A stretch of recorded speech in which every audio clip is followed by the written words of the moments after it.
My friends, my friends.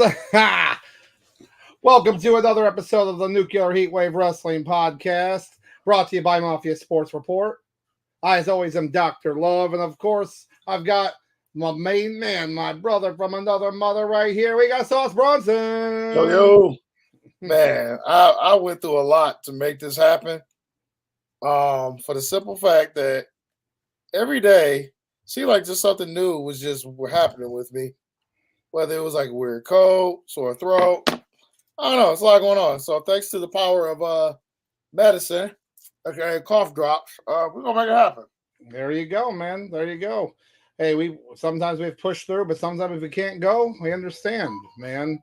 But glad to have you here. Glad to have you here.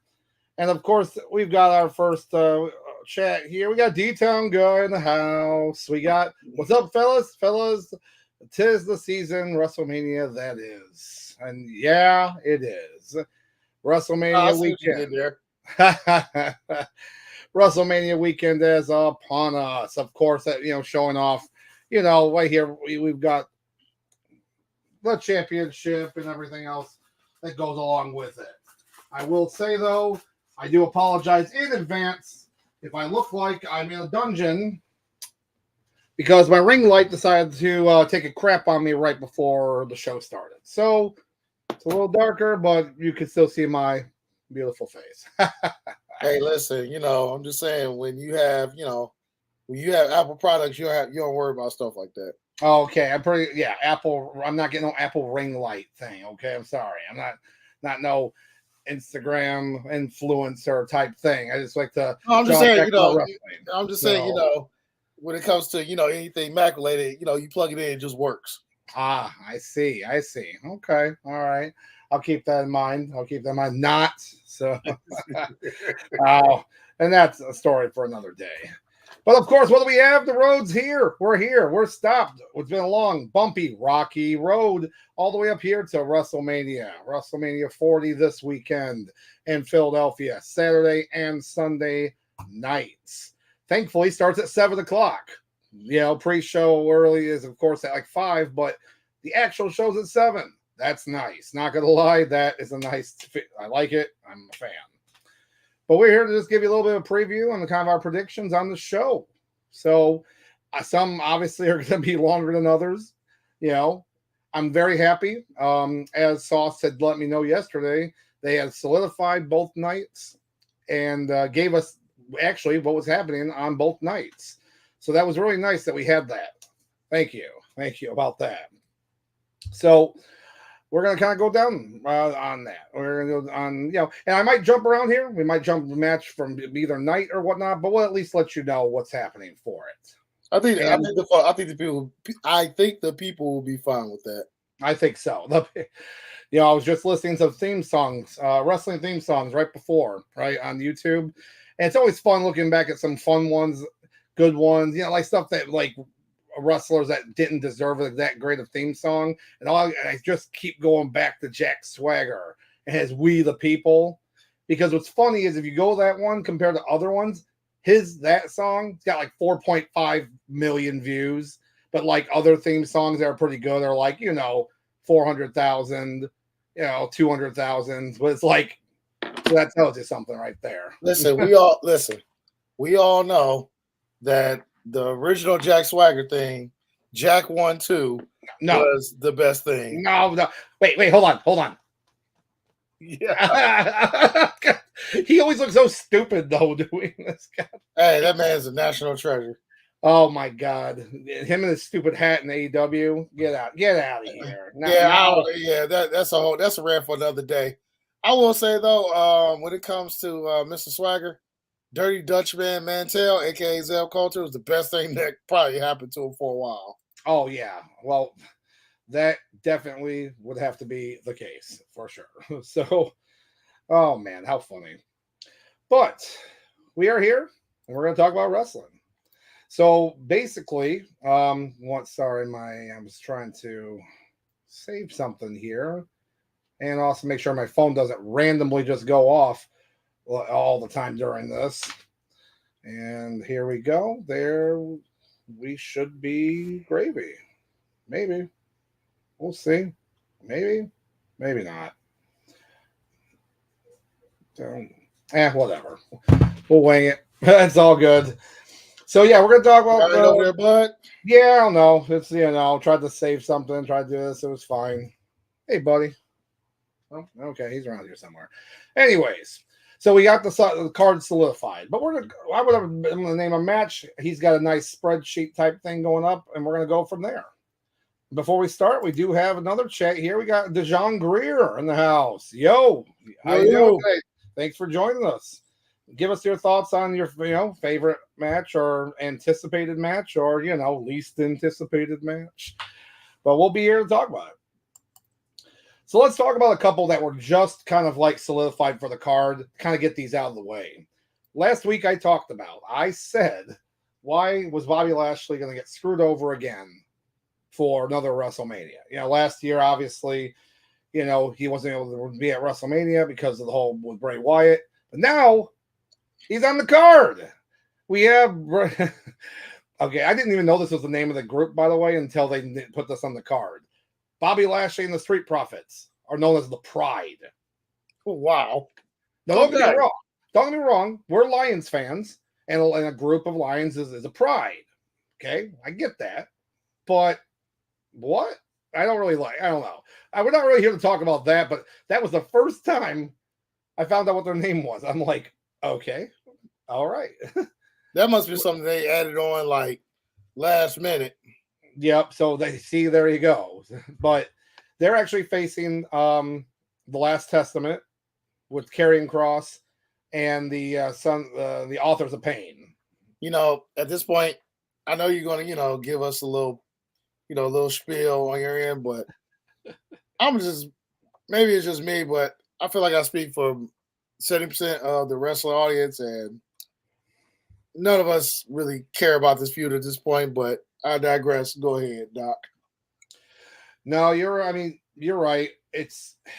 I'm always a Karrion Kross fan. I really am, and I do like what they're doing with this gimmick, especially adding Authors of Pain, Ellering with it. It works, but it does just seem like it's kind of floating in kind of subspace here. So I am with you on that. It does kind of disappoint me because I really would like to see these guys, both of them, go into like a title picture. However, I don't think that's going to happen in the cards, though. Not anytime soon. Hey, Doc. Maybe it's just me, but would you feel different? Would you be more excited had it just been Bobby Lashley versus Karrion Kross, just one-on-one? I think that would have worked. I think that would have worked better.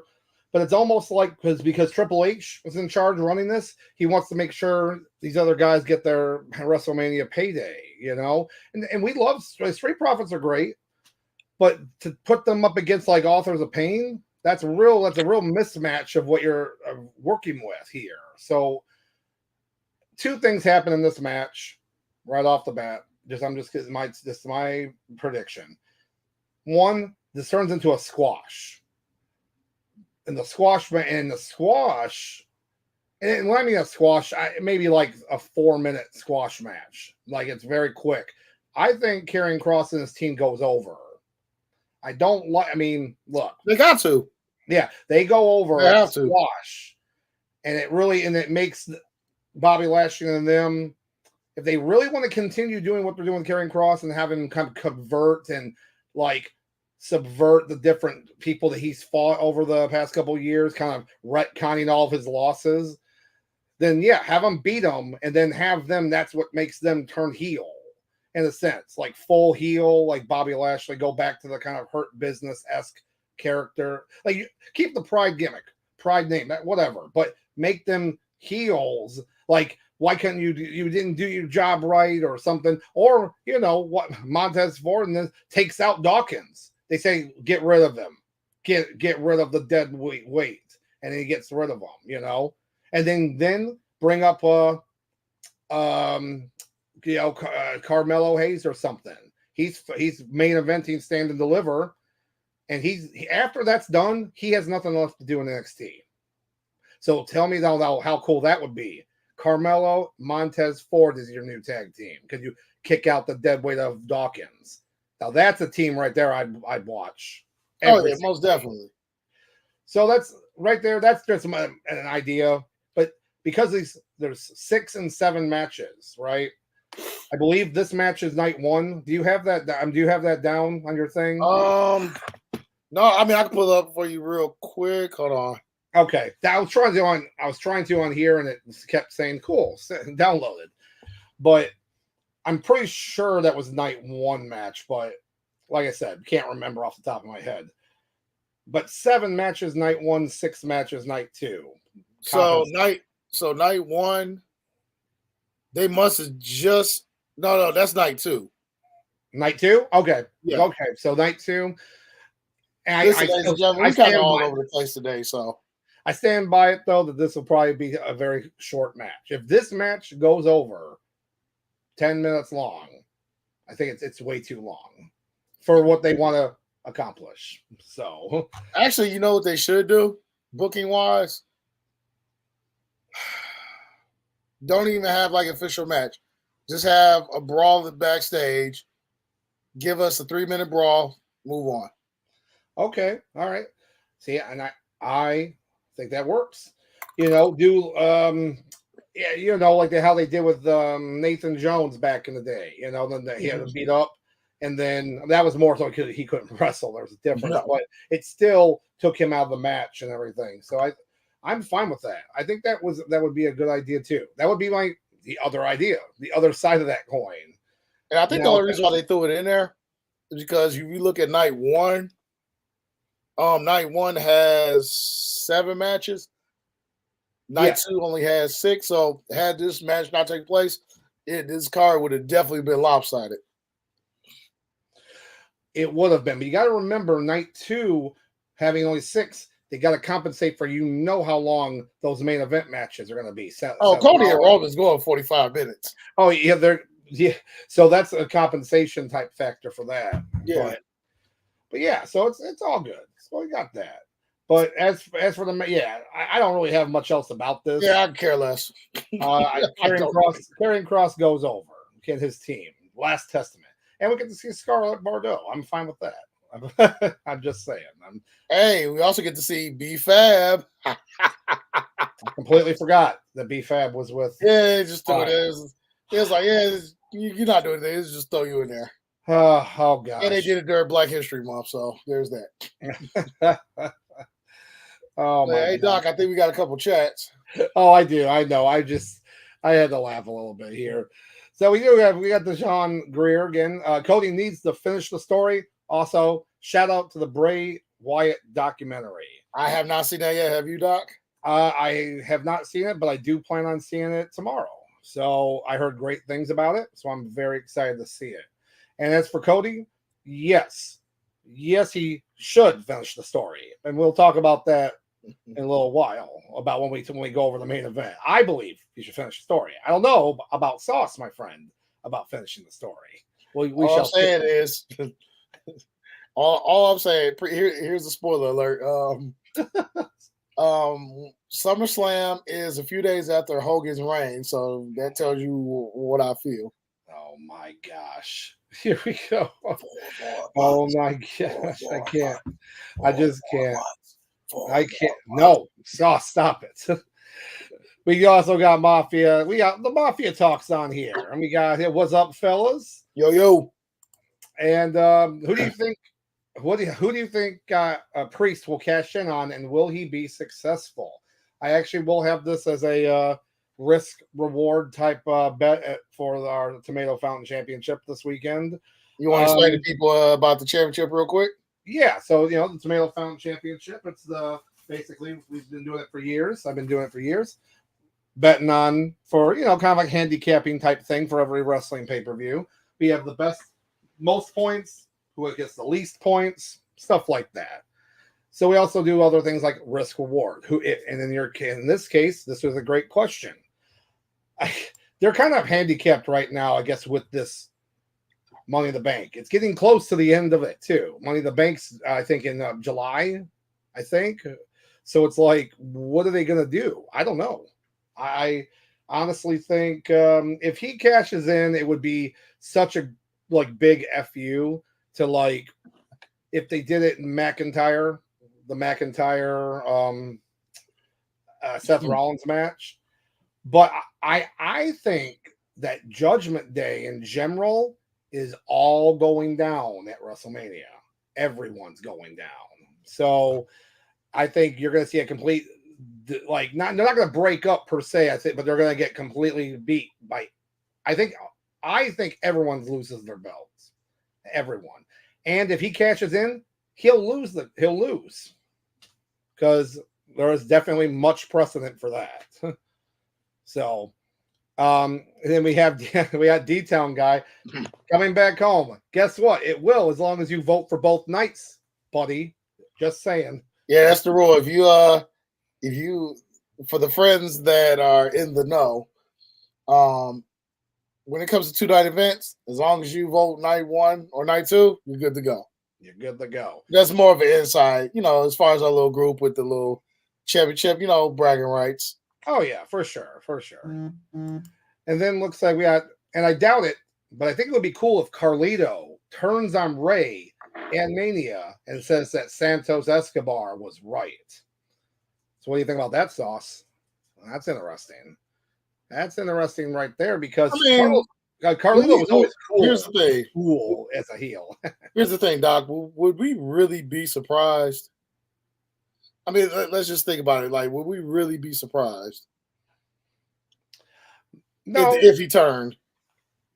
No, I don't think so. I mean, remember, Carlito was always the coolest when he was a heel. And it wouldn't surprise me because right now, Ray, he doesn't even need to wrestle much anymore. He can still wrestle and it's crazy. It's crazy. It's his bad knees, his age, and he can still go out there and put on a great show. He doesn't really need to. So it would be, let Carlito and them take him out. And, because look, you have this tag match, which we're going to talk about. We'll talk about that next, actually. But it's have Dominic win. Now, I did just say before that Judgment Day might lose everything. But on the flip side of that, having Dominic actually win in this, because he lost last year in the singles match. Everyone knew that was going to happen. But yeah, what if he won and he got a big head? Because he's already kind of been away from Judgment Day. And then they've been doing the promos like, hey, what you doing? You got to get your head and come back. You got to be back with us. And he's like, hey, I'm with So there's always dissension that they're setting up there. So we shall see. And to go along with that, because why would he pick Dragon Lee over him? So, well, Dragon Lee also, I mean, I'm glad that he's at WrestleMania. I'm glad that he's at WrestleMania. That is great. Great one. One of my favorite wrestlers. He's his push kind of got slightly derailed, I guess, but he's been on TV and in storylines. So that's pretty good to me. And then we got a huge push for Ricochet. I only wish. Though. I do. I truly wish. In an ideal world,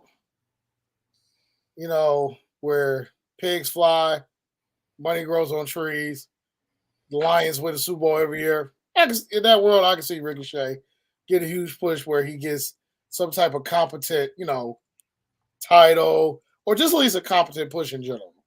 Yeah. But wishful thinking, wishful hoping. Yeah. So, but yeah, so we'll kind of segue into that. And for the first night, we do have that, as we were just talking about, Rey Mysterio and Dragon Lee versus Santos Escobar and Dominic Mysterio.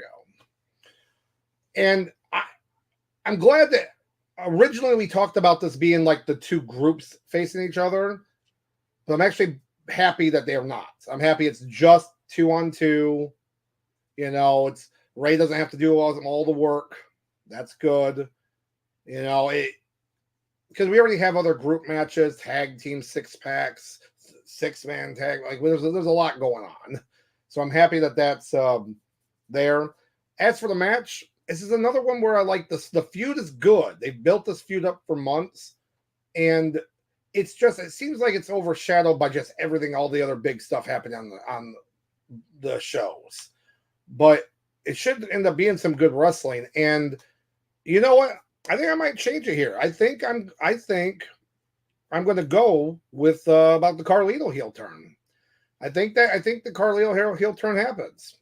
Actually, Yeah, I mean, at the end of the day, this match is really for the pure wrestling fans.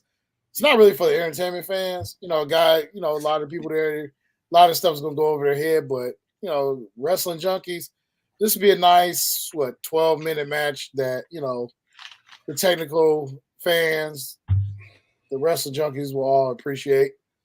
But as far as going over, yeah, I mean, I can see Dominic being pretty much the only Judgment Day member who actually wins a match this weekend.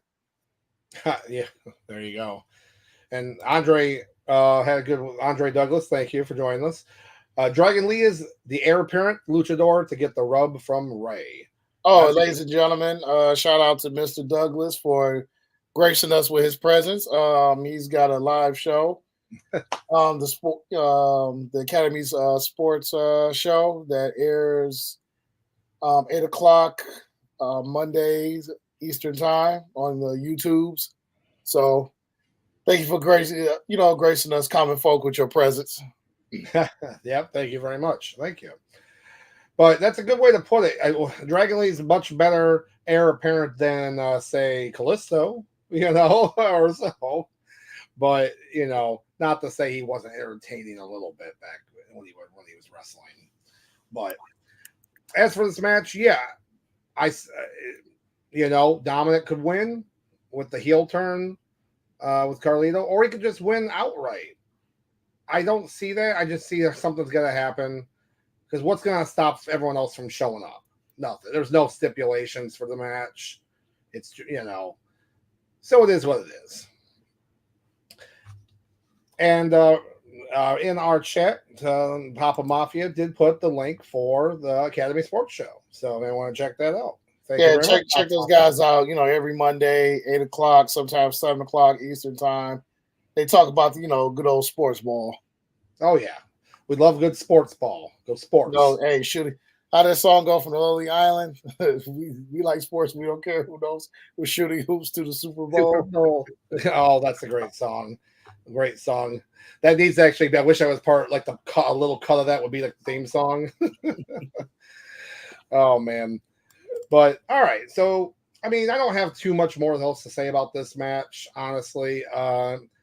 Heel turn, personally think Carlito, or and Santos Escobar and Dominic win. Yeah, that's what makes the most sense booking wise. So, excuse me.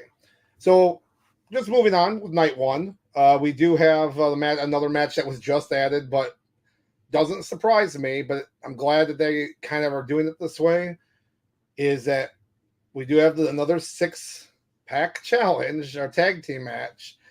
Bianca Belair, Naomi, and Jade Cargill in her first official match versus Damage Control of Dakota Kai, Asuka, and Kairi Sane. So I will say, we were talking about this just last week, a week before. Jade Cargill, it took okay, is she going to have a match? This is probably the best way to do it. Because they're hedging their bets, the fact that, look, a singles match, and she does terrible on the biggest stage of all year, instant death of a push. They've already put a lot of money into her entrance, her look. This is the best way to do it. 2 other strong women with her in her tag team. There's not a possibility of them losing to Damage Control. I don't see any possible way they would lose. Especially if there's no gold on the line. No gold. No. And another thing about this too, is Asuka is still kind of rehabbing an injury that she got at a show at SmackDown a few weeks ago. So it's like this is dead good for her too. She doesn't have to do a lot of work. They're like, Dakota, get in there. Go get your ass kicked. Say, what? Wow, get in there. Jade like power bombs her. Because look, it's perfect. Dakota Kai's already little. She's like your small, I know Cardi's saying this too, but you can already see Jade using her and Bianca. They're gonna do that triple spot. They're doing that spot. Oh yeah. All three women are gonna have them and they're gonna slam them down or something. I mean, is Naomi? Well, Grant, I was going to say, is Naomi really capable of that? But then again, the women that they're facing, most of them weigh about 80 pounds. So yeah, exactly. So whether it's Kairi Sane, whether it's Dakota Kai, that spot still there's some triple spot of them all getting hit is definitely going to happen. And it is one of those things. This match really doesn't really mean much. The gold's not on the line. Women's tag team titles are not on the line. The Jade and them are all going to win. I don't see a heel turn or anything happening. Do you see anything like that, or do you see them just walking in, winning, and leaving? Yeah, well, I mean, for Cargill to come out, people don't really know who she is as far as on this side of Connecticut. For her to come out, like you said, all this, hype they're building up for her to pull a heel turn, the biggest stage of them all. No. If they were together, if this group was together till SummerSlam, 4 months, I can see that, but no. Yeah. We got a few chats here, so I want to just jump in this real quick. We got Andre. Dom should unite Phantasm and Andrade in an LWO and lead the Super Latino group. I'm telling you, it was a waste that Andrade wasn't there when they first started LWO. It was like made for him to be like the leader of that group. They could be the new Mexicools. Oh my god. That group is great. Even though, given 2024. Yeah, I'm just saying hey, listen, imagine a crowd pop if Andrade and them all came out the lawnmowers again. With the riding mowers, come on. But all jokes aside, though, I mean, granted, this goes back to, we call it, booking 2020. Had Andrade got himself fired, months prior, just got himself fired a little bit faster. Yeah, we would have.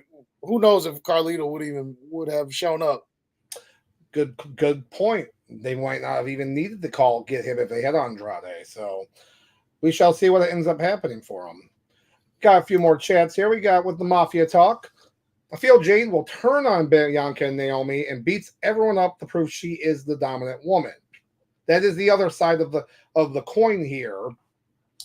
Now, okay, I can see that's happening, or she does it she's on SmackDown, right? Right, yeah, she does it on SmackDown. That actually is in Detroit, right after WrestleMania. I'll be there. Because if I remember correctly, Trish Stratus did that when she won at WrestleMania, but then on Raw, she turned heel on Becky and them. So it's Bianca, please turn heel. And speaking of Bianca, we do have Andre with Bianca deserves better at WrestleMania. Yeah, I mean, that's true. It is true. But with what we've got, it's good that she is on this card, and one, that she's not just in some one singles match that doesn't mean much. She's going to get a lot of publicity already for her being her, and having Jade Cargo with a lot of the press behind her, a lot of the buzz, regardless of how much she can wrestle. Like, I'm going to give her the benefit of the doubt because of how much she's been training, how they've been holding on to this debut. But we'll know. We'll be able to tell pretty fast if she's advanced from her AEW days, So, well, at this point, she's a veteran like Naomi there too. So she's Yeah. Well, at this point, Jay got signed what, July, I think. Yeah. I think So at this point, we're looking at about 9 months, I think. 9 months of her being here, Yep. training. At this point, if she ain't ready by now, I mean, then she ain't gonna never be ready. It's a good point. It's a good point. Oh, another thing, Mr. Douglas, I understand your frustrations, what's going on. Once again, blame Jungle Boy Jack Perry. He caused all this to happen. Oh man, how funny. We'll get to him. Actually, there's a fun story to talk about that, but we'll talk about that in a little bit. So looks like let's see. All right, we'll just do these all at once, Papa Mafia, and I'm just okay, just because. So Papa Mafia, look at all these Cody crybabies. Rock's gonna ruin Dr. Love's weekend. Hold on, wait. Of course, The Rock's gonna end that dumb story this weekend. Mama Rose is gonna be very upset. And of course, I'll be bringing tissues to Dr. Love's house this WrestleMania weekend. There'll be a lot of Cody crybabies there. Needless to say, do you think that Papa Mafia doesn't want Cody to win? Oh God. So yeah, it'll be a fun time. I like The Rock. I just think that he's gonna finish the story. So, and let's see. We do have. I thought there was one more in here. I'm like, look at. Oh yeah, of course, with the Mafia talk. Yeah, Cody Crybaby's being quiet real lately. Feel like everyone is liking heel Rock over babyface Cody. Well, he's not wrong about that part. No, of course not. I mean, right now, if they didn't make that turn, they were going to boo for the wrong reasons. This would have Batista WrestleMania Part 2. It would have absolutely been Batista when they were like, it would have easily been that way. So yeah, we shall see. We shall see. But as for that match, yeah, not really looking forward particularly to it, but with the women. But I am curious just to see how Jade's going to do. So I think that at this point, that's the only reason why people are tuning in for this match. Yep. Even granted, they're trying to reform Damage Control. No one really cares at this point. I mean, Asuka's cool, when she gets in the ring, but and like Mr. Douglas said, I mean, Bianca probably does deserve a bit better. But unfortunately, they don't have women's Intercontinental or women's U.S. championships. So at this point, just 6-woman tag team and just make the best of it. What's going to be terrible about this too, but then we'll move on, is Asuka, because when she loses this match, they're going to lose. She'll be 0-6 at WrestleMania. She's not taking the pin, right? Oh, well, no, Dakota Kai is taking that pin. For sure. They're like, Dakota, taking one for the team, girl. You're going to get demolished. It's like, okay, that's fine. Oh, that's funny.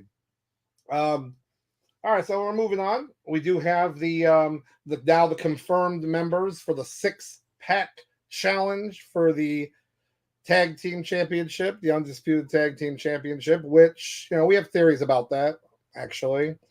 Let's see. So in our match, we obviously have Judgment Day, Damian Priest and Finn Balor. We of course are there facing the New Day of Kofi Kingston and Xavier Woods. DIY of Johnny Gargano and Tommaso Ciampa. We have the I always get their name wrong. New Catch Republic, which I do like. It's pretty cool. Of Tyler Bate and Pete Dunne. Then of course the Awesome Truth. Come on, of The Miz and R-Truth. And then of course you have the A-Town Down Under, which it's like fetch. It's not going to work. It's not going to work. I don't like it. But I like these guys, Austin Theory and Grayson Waller. So that's a lot. There's a lot of people in this match, but it's a ladder match. So, you already know you're going to see what? Crazy, ridiculous spots. You're going to see someone. I don't even know on this group of people who's going to do these spots. Kobe's definitely Cody and Tyler are definitely going to do a crazy spot. Yeah. Grayson Waller is going to be on the end of one of those spots. Oh yeah, he's taking something for sure. Yeah, I just think it's. I don't know. It's gonna be. I keep bouncing back and forth on this match because there's people obviously they're put in there because they've done a lot of work and they've been hard work over the years. DIY. You're gonna see them. They're probably gonna steal some spots, not necessarily to steal the match, but You're gonna see them up against Tyler Bates and Pete Dunne. You're gonna see some good wrestling there. Unfortunately, I don't see either one of those teams winning. Though, I can't remember, was it you that talked about the sauce or someone else we were talking about how it's a possibility that if they have the two sets of pelts hanging on two separate hangers, we get two champions. you get one person grab one and another team grab the other. That's why honestly, shout out to D-Town guy Jay, because he's the one that came up with the idea. I can't take full credit for that, but it would be great because then you would have both Nick Aldis and Adam Pearce come out and they're like pointing at each other. They're like, "What are you doing?" And then they're just like, that's your belts. Go. You get out of here. I don't know. Something ridiculous like that. But of course, Judgment Day would not be one of those winners. I don't think Judgment Day walks out champions at all. Give me Grayson Waller and Austin Theory. It'd be a great way for those two, to stay relevant, give them something to do, and get some gold to Ground Waller. And then because they're SmackDown, right, Doc? Yes, yep. Now for the Raw champions, just go ahead, DIY. Oh, no Awesome Truth? No. Oh, come on, man. Oh, they brought back this team from 10 years ago. Nah. What? Hey, wait. What's up? What's up? Come on. I don't know. I like the idea. I like Grayson Waller and Austin Theory if that theory works. There you go. And for SmackDown, you gotta find that bell. I know, with the bell, everything is just gone. Everything is disappearing. Ladies and gentlemen, Doc, he's got to find the pun bell. Gosh. But so yeah, Awesome Truth. I'm going for them. I'm saying that these guys are winning now, and I'm going to say that regardless of if it's going to be the split tag titles or they win these undisputed tag titles, they're winning something. Awesome Truth, and you know who's getting it? It's going to be R-Truth that gets the dang belts, because I'm just saying. Hey, Doc. What if R-Truth goes up there and gets the belt and just hands them off to another tag team? Oh my gosh. You know what? That would even be better. Because he doesn't understand the rules. Oh my gosh. You know what's interesting about that is in TNA wrestling and some of their great match ideas. X Division. Okay, I was actually being facetious. So yes, great X Division, great. But they had some terrible ideas, and one idea they had that was not King of the Mountain they had an idea to where they had a ladder match, right? So the ladder match would happen, but the belt, if you grab the belt, you didn't win. You had to grab the belt, and then you had to be 2 feet on the mat, the ring, while holding the belt. Then that's the winner. So what ended up happening was you have the guys up on the ladder. Other people would start climbing the ladder to fight the wrestler for it, because as long as they had it on the mat, so then more than once they would throw the belt off or it gets ripped away, and someone just standing there in the ring would catch the belt, and then they were champion. Now, don't get me wrong, this was not for like your world champions or anything like that. But could you imagine, just said I'm champ, and they would be crowned the champion? Oh, could you imagine if they did that for Roman and Cody ladder match, and a belt just gets thrown, and Cody and Roman just race down the ladder and try to grab the belt, and Solo ends up picking it up, and he becomes a new champion? Oh Lord, he might smile for once. No, I'll take that. I'll take it back. No, Jimmy is the one that picks up the belt and he's the champion. He runs. He just sprints out of there. And then Damian Priest comes in, cash in on him, and then the fans riot in Philly. We got Andre with his thought. Sounds like it's the same as you, Sauce. We got Waller and Austin Theory for SmackDown and DIY for Raw. And especially because Triple H is so high on DIY, has been for years, it makes sense, especially getting this WrestleMania chance. Mafia Talk does give a good point, though. Wishing the Creed brothers got that push. I liked Creed brothers too. Their match was great. So I don't want them pushed too fast. That's my only thing. This is why you need to split the belts. Yep. So you have more teams on both shows can have gold. That's all we've been saying since Sami Zayn and Kevin Owens won them last year. That's all we've been saying. Granted, if they would have did it last year, Creed brothers could have walked, into Raw, show up on the main roster, champions day one. And Mafia Talks got this right. Truth will show up in the wrong arena, and Miz will fight by himself. And that's the end of Awesome Truth. I'm just saying, Mafia Talk. I don't know if you was listening, a few months ago, when I said we missed out on the greatest R-Truth moment when they called his name for the Rumble and he would have just showed up on Monday Night Raw, wondering where everybody at. That would have been the greatest. That would have been the top 3 greatest moments in professional wrestling ever. Yep. Ever. Oh my gosh, I'm gonna cry because that just the ideas now are just. But I think Doc and I mean, at this point, everybody on planet Earth, I think they all agree with us. Judgment Day should not and is not walking out of Philadelphia with championship gold. No. I do not believe so. It should be an entertaining match, though. I'm very excited to see this. I'm very excited. Next on this card, and this one's been building for years, building for a long time. We've got the brother versus brother in the city of brotherly love. We have Jimmy versus Jey Uso. Honestly, wish this was a street fight. That ended up being another match. That ended up getting the Philadelphia street fight, which is ridiculous. But yeah, because the excuse me. If I remember correctly from what I saw, yeah. So going back to that Last Testament versus the Pride match, that's a Philadelphia street fight. I'm like, why would you make that the street fight? This should have been the Philly street fight. I don't know. That's just whatever. Anyways, this right here, how hyped are you for this match, Sauce? This is where my level of hype is. Will it be better than the Hardy Boys, brother versus brothers? Oh, I am most certain it will be. Will it be better than WrestleMania 10, Brother Hart versus Brother Hart? No. Some about my excitement levels above average. There's going to be some spots.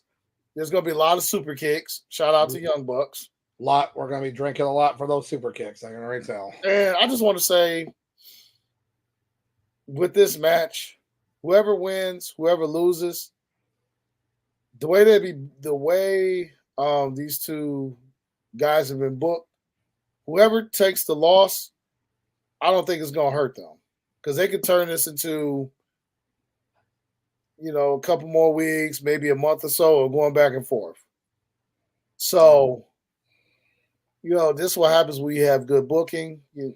Losses doesn't really matter as much. The way that Jay has been built up, and we all kind of knew for the last couple of years that he is something special. He connects with the crowd. He's selling merch. He can work. So those 3 right there, you're on your way. Jimmy was the one that, after a while, we all started to look at as the Granddaddy.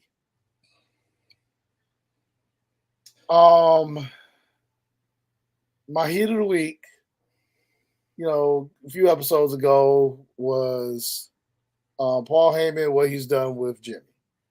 And let's just say Jimmy takes his loss. It's not going to hurt him because at this point, he's kind of found his groove as what he's going to do as a singles star. As far as this match goes, it would be a shame if, it should be illegal if they put this on a pre-show. I'll just put it at that.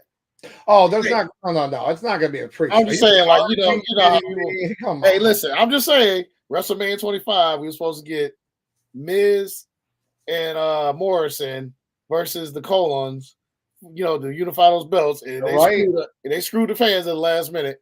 I'm just saying. You're absolutely right. If this match gets flipped to a pre-show, Triple H, I'm calling the Philadelphia Police Department, and you're going to jail. I am snitching. I am dropping dimes. Yes. You need to be arrested if this show isn't fall on a pre-show. If this match falls on a pre-show. That's all I'm saying. So we have a couple of chats. We got Mafia Talk. We got Yeet, but then we got Andre. No Yeet. No Yeet. So hey, shout out to Mafia Talk. Hey, shout out to Mafia Talk. This would have been really awesome if Papa Kishi could have officiated this match. But maybe down the line. Yeah. And I got Jimmy going over. Okay. All right. You know what? You made a good point about saying that how the winner, this doesn't really hurt. It doesn't really hurt either one in the grand scheme of things because Jay's over. Every time you see him go out there with his chants and stuff with the crowd, he's over. Jimmy Uso, everything with the bloodline. Even if Roman loses, he's still like, what I'm saying? Like, it's still going to be good. This is really going to be just the brother versus brother. They're going to say, we don't need any other help. Solo's going to be all sauntering. He's going to no, get out of here. I've got this. That's all I want to see. I want to see them both be like, stay away. I don't need you. I don't need your help. And question, yes or no? Do they shake or hug at the end of the match? Oh, no. Yeah, I don't think so. Okay. No. All right, we're going to still say, okay, all right. No, I think Jay's going to get up. I think they shake hands. Regardless of Jay, I mean, listen, first of all, Jay's going to, regardless whether he wins or loses, Jay's going to get up crying, and he's going to go for the hug, and Jimmy's going to reel him in, and he's going to kick him right in the nads. Oh, gosh. So the Nakamura aspect. Or Chris Jericho at WrestleMania 19, which I'm. Oh, yeah. There you go. Okay. All right. Yeah, it's going to be a good match, though. I feel like booked-wise, they'll give these guys 14, 15 minutes. They're not going to give them too long, but 14 I think 14 is a sweet spot. Yeah, I think that's what they'll give them. I mean, if they go over 2 minutes, hey, are you complaining? No, I'm not complaining. Nope, that crowd's going to be eating over all over the place. Yeah. So I guess once again, when it comes to brother versus brother, regardless of whether it's WrestleMania or regardless if it's on Sunday Night Heat, the bar has been set where on one end you have the Hardys, on the other end you have the Hearts. So at this point, as far as which side of the spectrum you think this match is going to go, I'm leaning towards, obviously, more towards the Hearts. Yeah. All right, cool. I like it. All right. I actually think Jay's going to win. I think Jay. I don't know. I'm going to go. That's who I'm going to go with. Jay. Maybe Jay gets it done. I think so. I say, and I hear my my co-producer back there. He's obviously very excitable back there with this way. So yeah, moving on. We do have match, and this will be the match. This will be probably the show stealer, possible show stealer. But you have Intercontinental Champion Gunther versus Sami Zayn. And then before we get into that, we do have, it's not here, a couple more here for Mafia Talk. I'm more interested in how this ties into the rest of the Bloodline and The Rock, which obviously makes sense because night one will end with The Rock, Roman Reigns, Cody, Seth Rollins. So yes, that's a good point. Very good point, actually. Because you know they're going to be all showing up there. What's up? What's up? What's up? Because that stipulation from that tag team match goes into the main event of the night too. So that's a good point. And Andre, yeah, thank you for all the chats, guys. By the way, it's good talking with everyone. I don't see this one as a one-off. Jimmy cheats in Backlash rematch with a stipulation like First Blood. Not gonna lie, it's good. That's actually a good idea. You don't see stuff like that too often. And the next few pay-per-views, you can call this the you could almost call these next few months the international pay-per-view schedule, because Backlash is in France.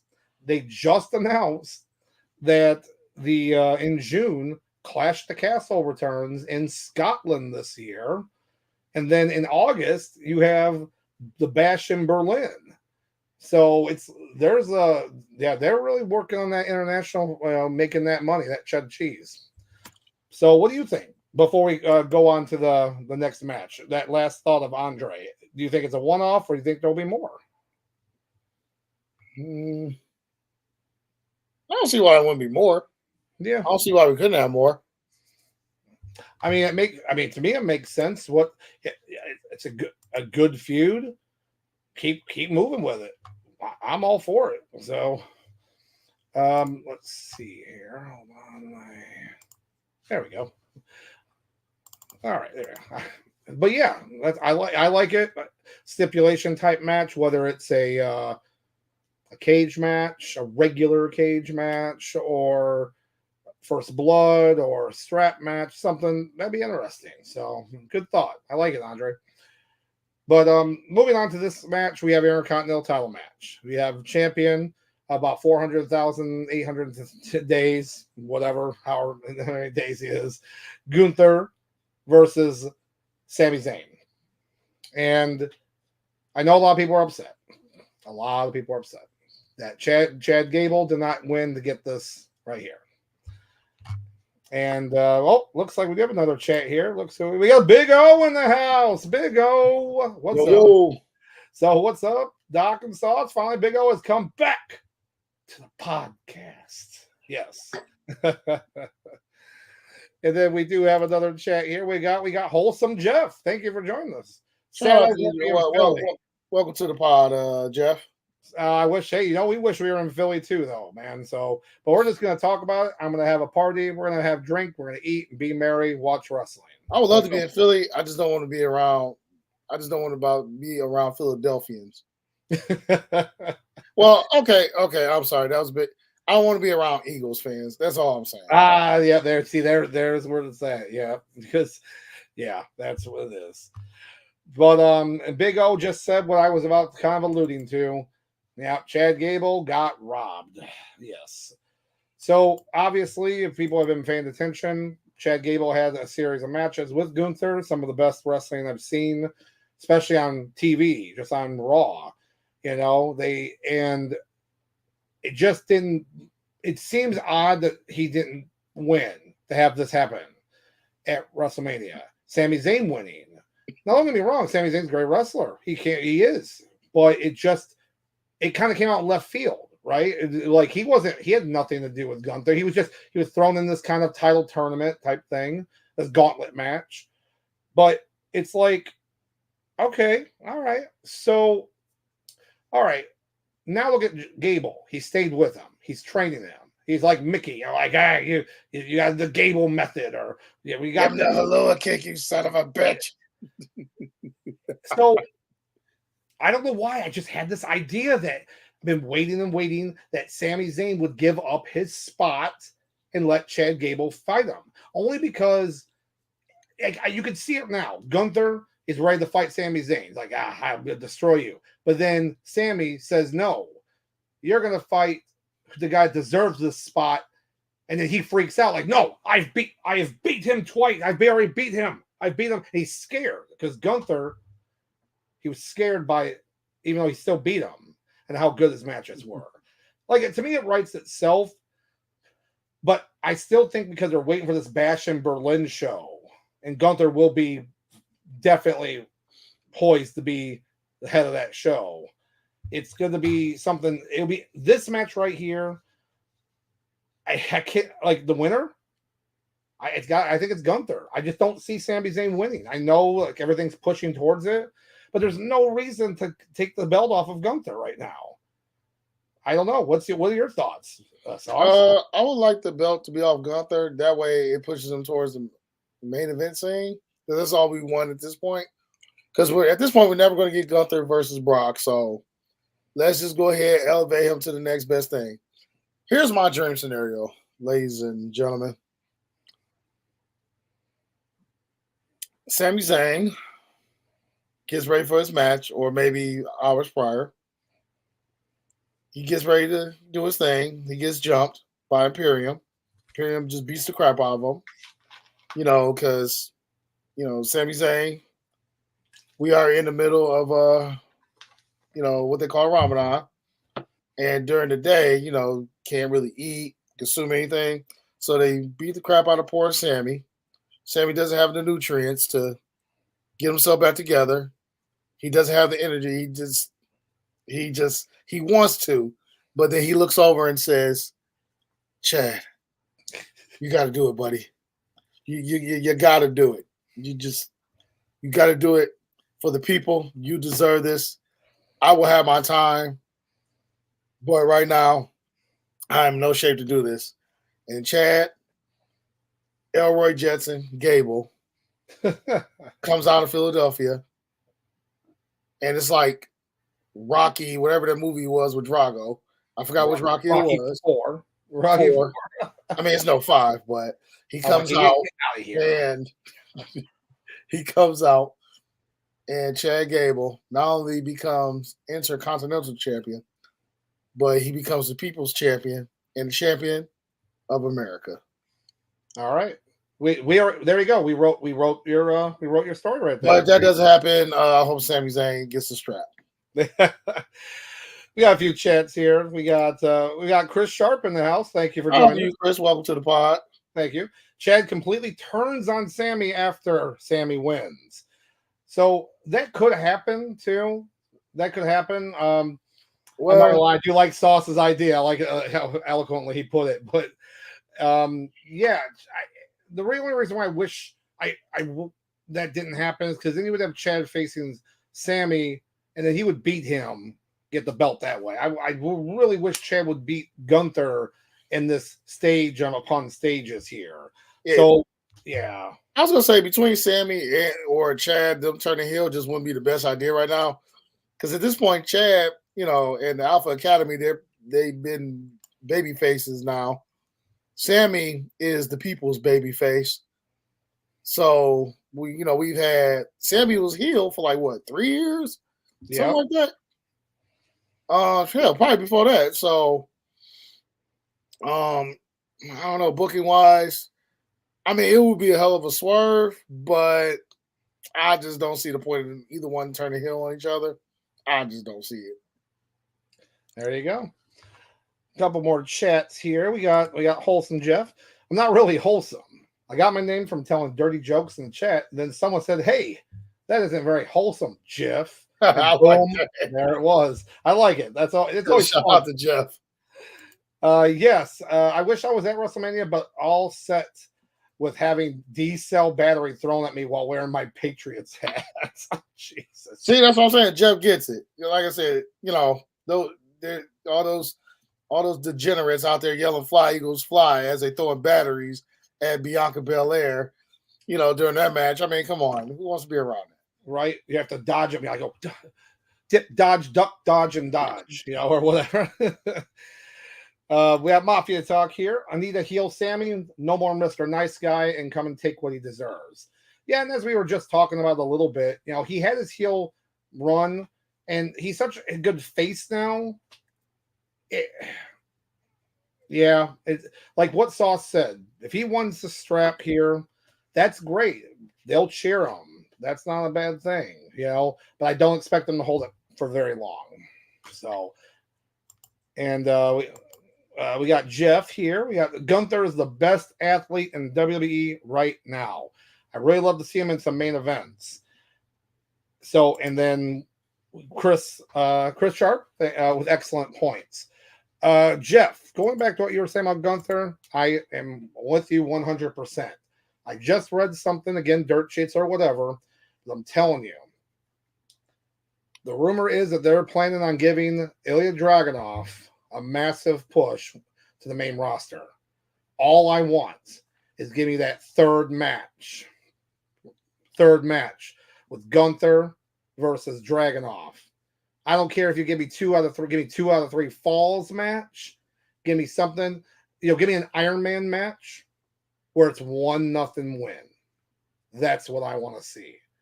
With that right there, if anybody has never watched Gunther versus Dragunov and their epic battles with each other from NXT UK, I don't know what you're. Well, watch the podcast first and then go watch it. But that right there just makes me very excited for the future of how high they are on Gunther. So they have a lot of choices to make here because they're going to wait right up until Saturday night to figure out what they want to do.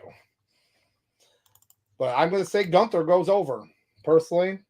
And Sauce, you think that Sami Zayn, if they don't do the very well-acted Chad Gable spot? Either way, let's go, Sammy. Okay. Bring home the gold. Let's go. Oh, sorry. And then, wait, that's and hopefully that match is close to the evening. So once you bring home the gold, somebody can bring you a plate of food because I know you're gonna be tired as hell. Absolutely. That's gonna be at least an 18. That might be an 18-minute match. I'm not gonna lie. That takes some dedication right there, especially being a pro wrestler or something, about to have this show and be like, okay, yeah. I am so tired right now. But let's see. So we do have all right. So we're moving on to the Women's World Championship. The dominant Rhea Ripley, the Eradicator, versus the man, Becky Lynch. Now, we've had some ideas about this in the past, and it is what it is. I love Rhea Ripley. I've loved her pretty much since the first time I saw her and her when she was Charlotte Flair, like rip off. Tell me I'm wrong. Something along those lines. Tell me I'm wrong, but it's okay. All that. Then when she started doing changing her gimmick and her NXT UK turn, she's been a dominant champion. I'm glad what they've done. They've elevated the title immensely. Becky Lynch, she's already been champ. She's been here, done that same thing. I just didn't think she should have been the one in this match. I don't think she should have won the Elimination Chamber. Yeah. I don't know. I just don't see why, because everyone's over on Rhea Ripley. Love her. Well, Becky is in that weird, like, we like you, but not as much as Rhea. And you're not being like a heel. You're not a heel because you've been fighting like Nia Jax. She actually had a pretty good match with Nia Jax, the last woman standing match on Raw. So it's like, I don't know what you're trying to do here. Sometimes it works and sometimes it doesn't, especially when someone's way more popular in Rhea Ripley. So, like, I just don't see a way to have it where it's realistic of Becky winning this without some kind of I'm not saying she has to win the interference, but you kind of do something if you think about it. So, I don't know. Jeff here, though, he's got an idea. It's basically saying that no way Rhea loses. Rhea is over AF right now. When the crowd loves a heel, you go with that. And at this point, it's hard for us to even call her a heel. Because, yeah, they're a heel group, but they're not really her. They went full into that gimmick once they realized that everyone's about her. I mean, that's a good point, too, with Jeff. I really just needed a formidable, can't talk today, WrestleMania opponent. I don't doubt it. I just think, okay, I'll give you something here now. I'll give you something here. Rhea wins this match clean, beats Becky Lynch clean. Where does it go from there? Who fights Rhea after that? I don't know. Sauce, what do you got? Hey, everyone watching, what do you got? So I'm gonna go the other way. Okay. Becky takes the strap off of Rhea. Maybe Rhea goes over to the other brand, beats the crap out of Bayley. Spoiler alert: Bayley's going over. Beats the crap out of Bayley, and now she becomes Women's WWE Champion. And then goes on another year reign of terror. While Becky, who knows if she goes into a transitional champ role? I don't think so. That'll be a huge disservice to her. Maybe Becky, she wins the belt, keeps it about maybe 4 months before somebody else.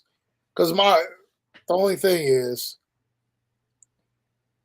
as far as the state of pro wrestling, the state of WWE, are we just going to live in an era where everybody just hold on to belts for like a year and a half, 2 years? Well, you got to find edge on that.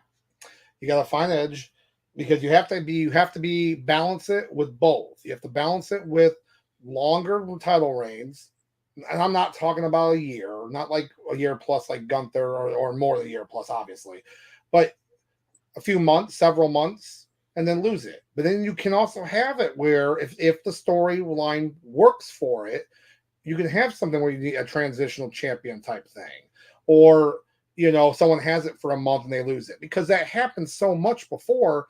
And like we look at wrestling and nostalgia, like, oh my gosh, we love like the Attitude Era, we love all this stuff. The only time belts changed hands, that a lot. Like they changed hands a lot. Yeah. But no one ever says anything bad about that. But then you see it happen in the Ruthless Aggression, and then in the start of the PG era, then they crap all over it. Like, oh, I can't believe how much it switches belts. Times. It's like, well, wait a minute. You can't have it both ways, And yes, the idea of devaluing a belt, yes, that is a big thing. But WWE was smart. You come up with Money in the Bank, where you can cash in. That, in a sense, doesn't devalue your belt.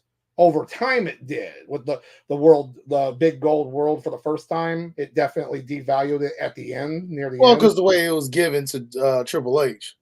Yeah, that didn't help matters much. He did, I will say this, though, on that Raw, he did have to wrestle that night in a match to keep the belt. But you're right, he was just given the belt. That's correct. So, yeah. But yeah, we do have a couple more here. We have, I said, the Rhea one, formidable. The chef had a good point here about this match. This won't be much more than a cool down. Maybe I'm wrong. I don't know, Jeff, because this might be one of those matches where it's kind of like a car wreck. Now, granted, car wreck matches go towards big, sweaty, meaty men, but these two can fight like that, and so there's gonna be a lot of back and forth. There might be a potato thrown here and there. For those who don't know, potato, stiff hand, to the face by accident. That don't be surprised if that happens.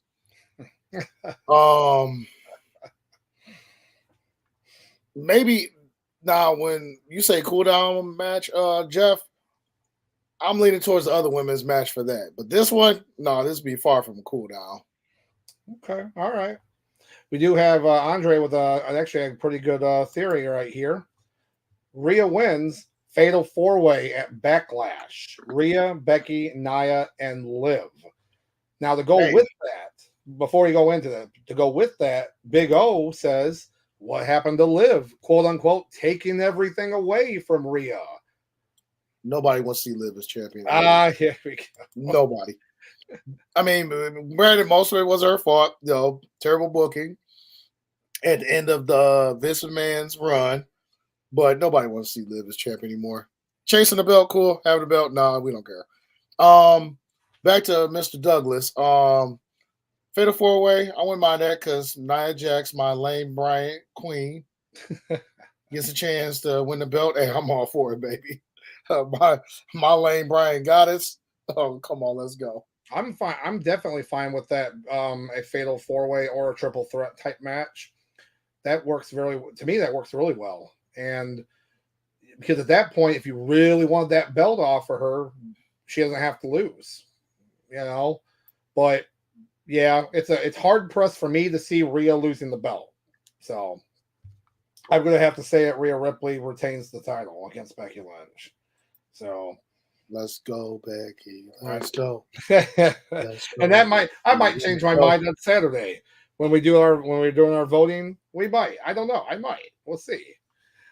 We got Mafia talking a little bit more about the Gunther match. I can see Gunther smiling as Sammy hits the 1, 2, 3, and he just gets up to congratulate Sammy and walks off, and everyone left confused. And Sammy now thinking that this championship means nothing. I don't know. I'm gonna have to say that I don't think that's gonna happen. But that's wild. We're wilding here. That's what we are. Oh man! So you're gonna go for Becky Sauce? It sounds like, and I'm gonna say with Mommy Rhea Ripley. All right, that's good. That's good here. And then we have the main events, of course, of night one. The main events everyone's waiting for. We definitely talked about this weeks before they made the announcement. Said that this was probably the best way to utilize The Rock at WrestleMania, and I'm glad that they did this. But you have The Rock and Roman Reigns versus Cody Rhodes and Seth Rollins. If Seth Rollins and Cody Rhodes win, that means everyone has to be away from. No one can be at ringside, right? That's the whole point for the main event on night 2. But if Rock and Roman win, then it's bloodline rules, whatever that means. My bad, people. He's fine. I forgot to take the picture down. Oh, it's fine. You're good, man. But it'll be Rock and Roman Reigns win. There'll be bloodline rules, and again, whatever that means, probably just hardcore rules. I'm assuming, whatever. Street fight. Lots of Samoan drops. Yeah, lots of It might be a drinking game within itself in our little party. There definitely will be. I can tell you that for sure. So this right here, I have been racking my brain, going back and forth on it. Obviously, if anybody's been watching wrestling or under a rock the past few weeks, The Rock. Where is your bell? My bell is gone. Where is the fun bell? I don't have my bell. I can't find it. I will try to find it as I'm looking around. I will try to find it. But, anyways, The Rock has been on TV literally for over the past month, like consecutively. It's been just to build this storyline up only the way he can. In true heel fashion.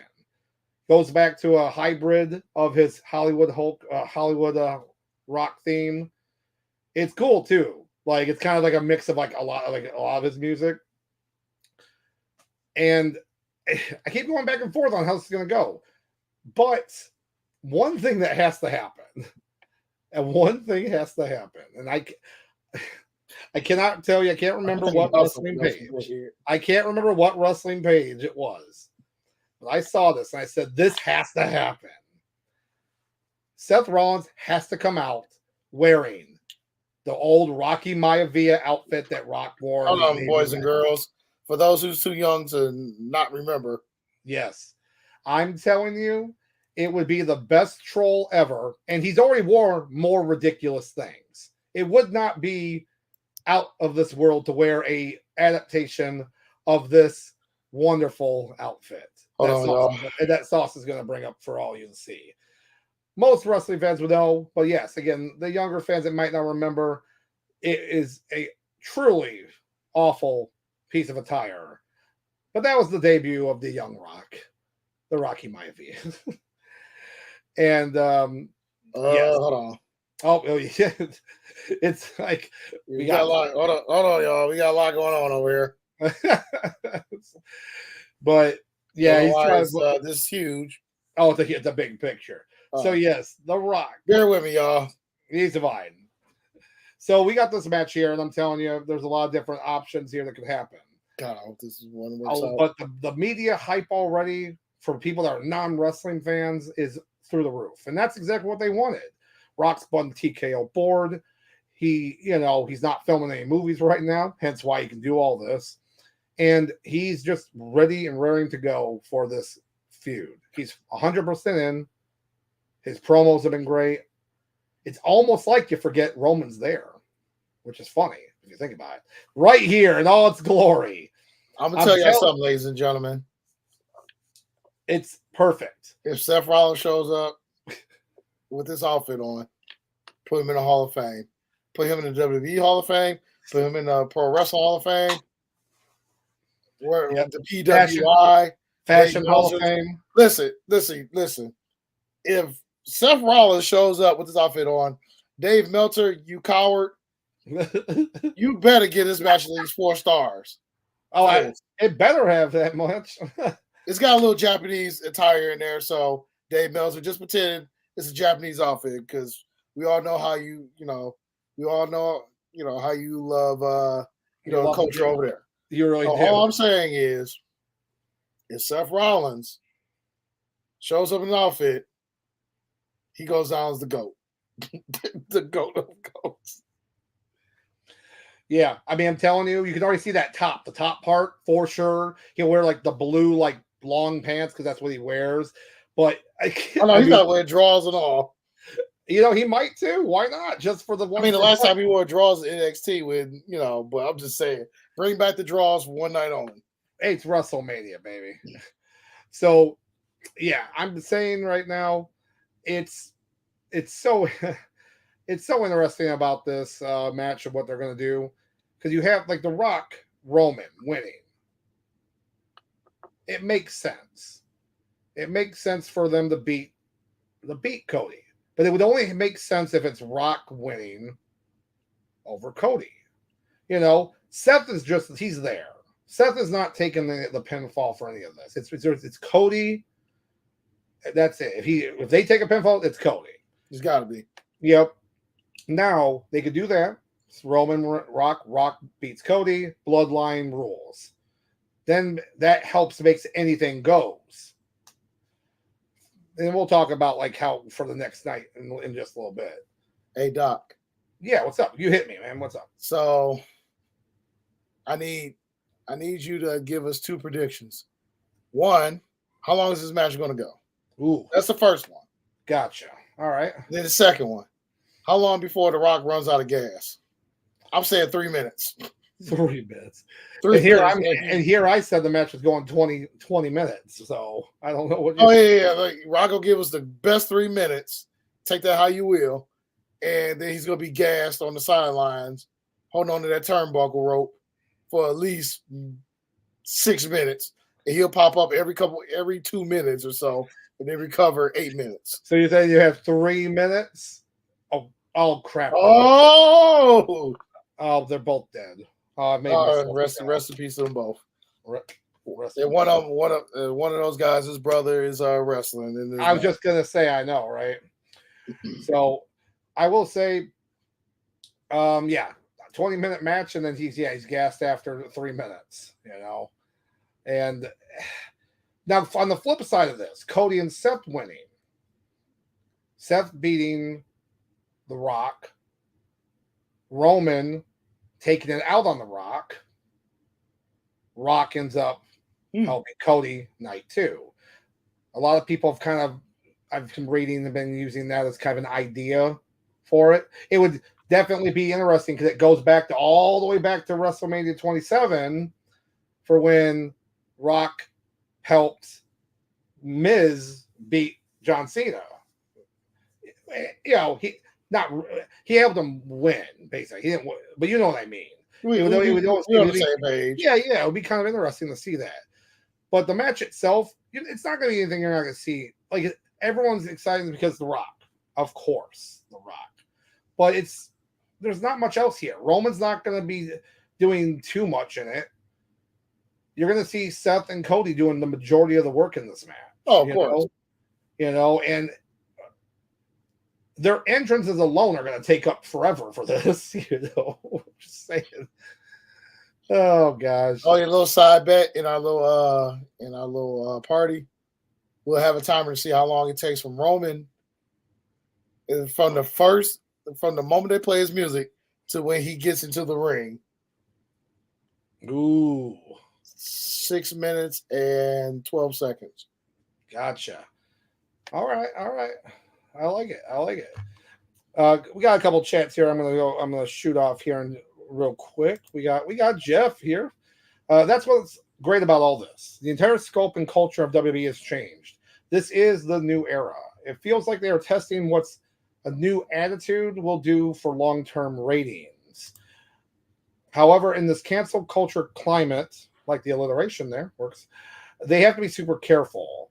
And that's definitely true. I mean, it really is true because, especially as a publicly owned company, which they had already been for a while. Yeah, Now, since under 08, oh 07. yeah, and a lot of people were like, when did the PG era start? Oh, about 08, Canada Man went crazy. Yep. And also, well, two factors. When Canada Man went crazy, and when Linda McMahon, when she started running for Congress. Yep, that was the other one too. Those is her going for Congress kind of what started it, but when Canada Man killed his whole family and they tried to say Kevin Sullivan did it, that's when they just went full speed, full PG ahead. So yeah. But I think now what they can, so obviously we're not going to have, guys showing up, as the Croc with blackface or whatnot. We're not going to do nothing that crazy, or we're not going to get back to like the TNA. We're not going to get back to the bra and panty matches. Nope, we're not getting those. No. But I think we could, going forward, because they want to have the word on the street is they want to have a little bit of edge back to it, because it's almost like a cycle where wrestling kind of goes with the times as far as with the kids. Because I remember they talked about this with the Attitude Era, like the kids that grew up with Hogan. Obviously they're little, kindergartners, first graders and whatnot.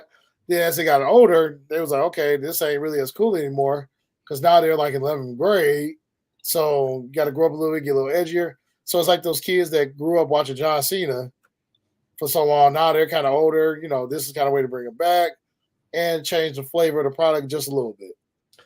Oh yeah, and the acquisition from TKO definitely helps with that, because the product, if you've been watching over the past few months, promos have changed. The way that they film certain things are different. I mean, they did that press conference the week of the Super Bowl in Vegas, not Philadelphia, Vegas, to capitalize on the Super Bowl, the people in there. They announced it 3 days before, and they still had a few thousand people show up for it. Oh yeah. I mean, it was just and it all felt like the UFC weigh-ins there, or prize fight weigh-ins. Well, a lot of it had to do with The Rock. Here's the thing about The Rock, and we've all had I've had my criticisms about Dwayne since 2010. But one thing about Dwayne, he draws. He could have literally went to Vegas, had a press conference. He could have sat down and ate a rotisserie chicken from Walmart that cost $6.99 plus tax.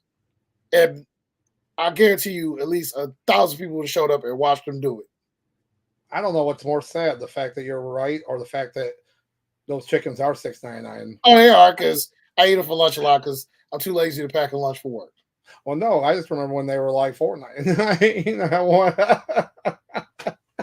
Oh my God. Well, Jeff actually said something right here about The Rock. Other talent is rumored to be upset that The Rock gets away with more. Well, of course he can. It's a big test. If Gable is out here talking like Rock, it will hit different. And that's interesting you mentioned Gable, because there was somebody else that massively still over, but a lot of people criticized, saying that, his promos are just like The Rock. And of course, we're all talking about our Mr. L.A. Knight. Yeah. Yeah.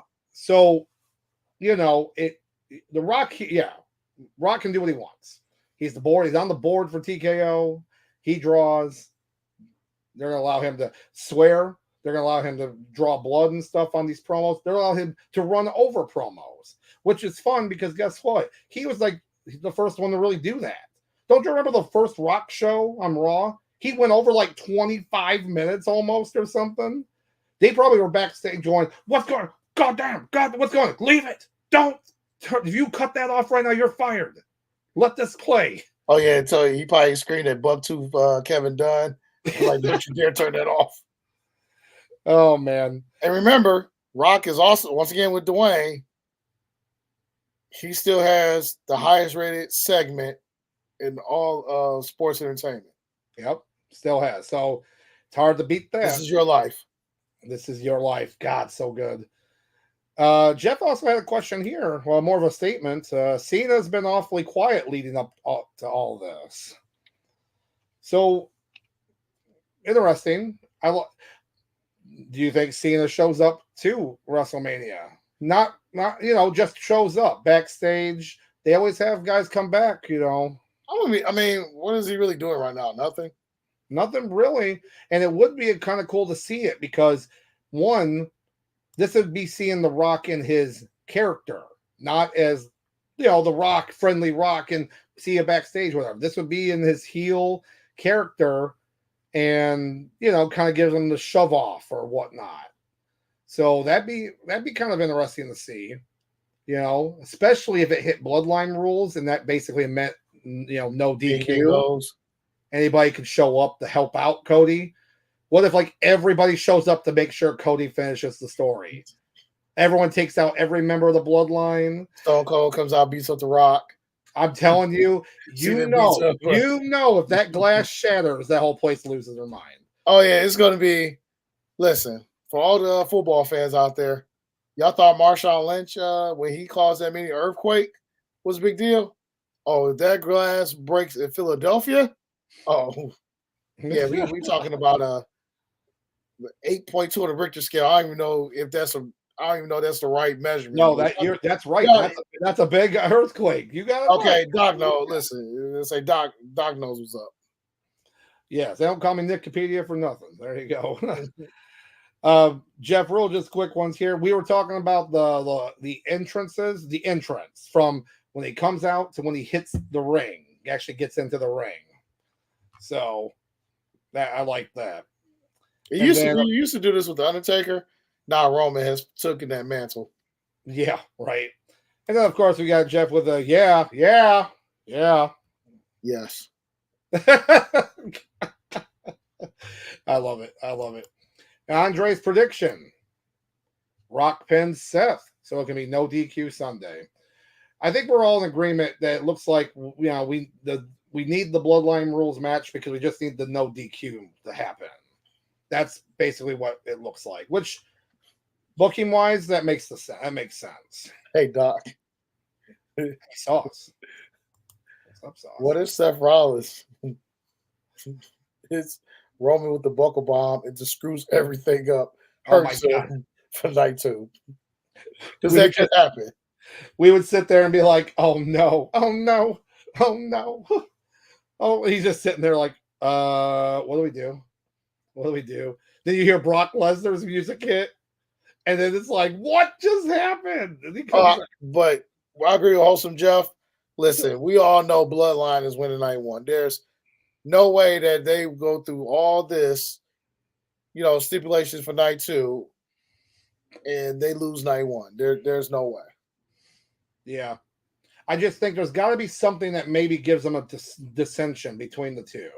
Whether The Rock he does whatever, but he gets beat up and just enough to where Roman can get a spear off to get, to win.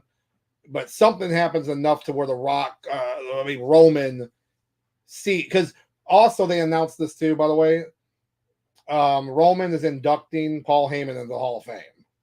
Which is a weird choice, but hey, well, I know. I saw that. So they're going to make it. It's going to be part storyline and part not. I can already tell you that's what it's going to be.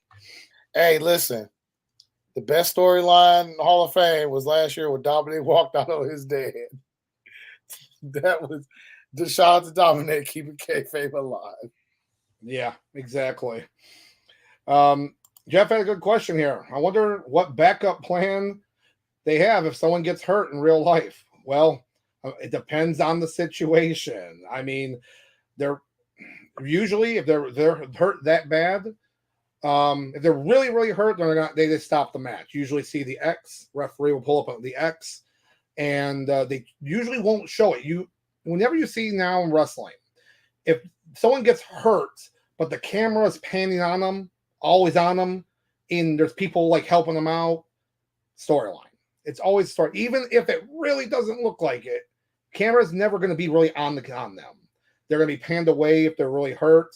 Case in point, Big E, still so mad still about this 2 years later, when Ridge Holland decided to do over the head belly to belly to on the outside, and he did not throw Big E far enough. Big E landed right on his head and broke his neck. You had to watch this though on people's phones that had little TikToks and YouTube reels and everything else to watch what happened. Because if you watched SmackDown, you had no idea what happened because cameras panned away from it. The match they got it was a tag team match. Knew they were told to finish the match, and the match ended like earlier. Sting, Seth Rollins however, singles match. Seth Rollins gives Sting the buckle bomb, one of the most dangerous moves in wrestling. Just such a terrible move. Sting, it catches Sting in the worst possible way, and he collapses in where he can't barely breathe or move, and says to the ref calls the audible, and Sting and Seth Rollins rolls him up and wins. Unfortunately, it just depends on the situation. You never want to see people get hurt. We just joke about it slightly about certain situation, but no one wants to get hurt. These guys bust their butt for us watching. So I'm saying the buckle bomb is a possibility, boys and girls. Yeah, so I just wish he would take it out of his repertoire. And Jeff, yeah, these aren't the youngest of pups. They ain't that. Well, one of them definitely is not the youngest, and he's probably the slowest, and he will be the most gassed. And I pray to the wrestling gods, that he does not screw up his hamstring again, like he did with Cena. And I hope Big E's doing well. He seems to be doing well. He actually just did it's kind of funny. He hosted some like video thing for an eating contest in Philadelphia with Omos and Otis. And I said, you know what? Omos is good. He'll do something for WrestleMania. And it wasn't a match, but you know what? He still did something for WrestleMania weekend. Slam session. Hey, thanks for joining the chat. Welcome to the pod. And so what signal did CM Punk use to audible to the Royal Rumble? And Jeff pops in, says it probably a verbal to Cody and an official. Most likely that, because again, the Rumble is kind of chaotic anyways. But since the ref was coming right out there, there's like several refs. That was most likely what happened. Is that he had that happened, and then he gets eliminated, and then he gets put in the back. With arm injury like that, he knows he's already done, but he could still move and walk. That's different than like a neck injury or head injury, or if you're incapacitated, then they'll throw up the X at that point. But thanks, guys. Again, thanks for all the chats and stuff. Thank you very much. And wholesome Jeff, I'm surprised that E hasn't gotten some sort of role on the mic. People love him. I think they tested this, and they did it at the aforementioned Las Vegas presser for WrestleMania 40. Big E was one of the Big E and Corey Graves and CM Punk were the three announcers at that thing. And Big E did a great job commentating even with CM Punk there and everything. So I think that was a test to see how he would do. And he did great. So don't be surprised if you see him in the future. Definitely better than any Byron Saxton. Oh. But does see here. Oh, Andre. Yeah, I briefly talked about this earlier, but you're right. Side note: Trick versus Mello should have been on the WrestleMania card. Whoop that Trick! I'm out. See y'all. Have a great show. Thank you. Have a good night. Thank you, Andre. Thank you very much. Remember, once again, you just scroll through the feed. Woodward Academy. I'm sorry, Academy Sports. Academy Sports, Monday nights, 7 or sometimes 8 o'clock p.m. Eastern time. Yeah, Go over there, listen to those guys talk about sports ball. absolutely. As for that being on the WrestleMania card, they needed that to be stand and deliver. They look, that's main eventing, stand and deliver. That's a big deal. I get what they're saying. I had thought about possibly Braun Breaker being on this show. Remember, I had said like have him face Omos and beat him. That would have been great. But you don't need it. That match is going to be great for stand and deliver, and they're going to have a great show for it. We got another one from Slam Session here. We got now that I know all the little things that wrestlers do, it's easy to see it. I've learned many of the rough wrestler ways of communicating during matches. You got to remember too, referees all have earpieces. They've got earpieces in here to communicate to the back. If they see something going on different, wrong, they're able to communicate because those kind of mics, they're able to talk into them quietly enough that it's not picked up on. Yeah. If you're, and another thing too to think about, especially back in the day when more wrestlers had long hair, a lot of times you got long hair. That's to block your view. You lock up with somebody, you can talk to them about what's going on. Maybe if there's something. Every once in a while you can hear it. You'll definitely hear it. And what's a fun page, not sponsored at all, but if you ever look at the old Botchamanias, they always had a spot that said they talk too much. And it always had the good spots where you could clearly hear them calling out spots. And some wrestlers might get mad and that's why they're doing it. And now in this age of the better mics and everything, it's easier to hear it now, But it is funny. It is pretty funny. Let's see. We have a couple more. Again, thank you for all the chats, guys. This is great. This is awesome. We got Jeff again. I was lucky enough to be at the Royal Rumble. Oh, okay. I loathe the Trump for baseball, but wow, did they do an amazing job transforming it? Well, that's really cool. You went to Royal Rumble, man. That's one show I've never been to, and I would love to go to sometime. So I'm glad you got to go. I think, Sauce, you've been to Royal Rumble when it was here, right? When Orton won it.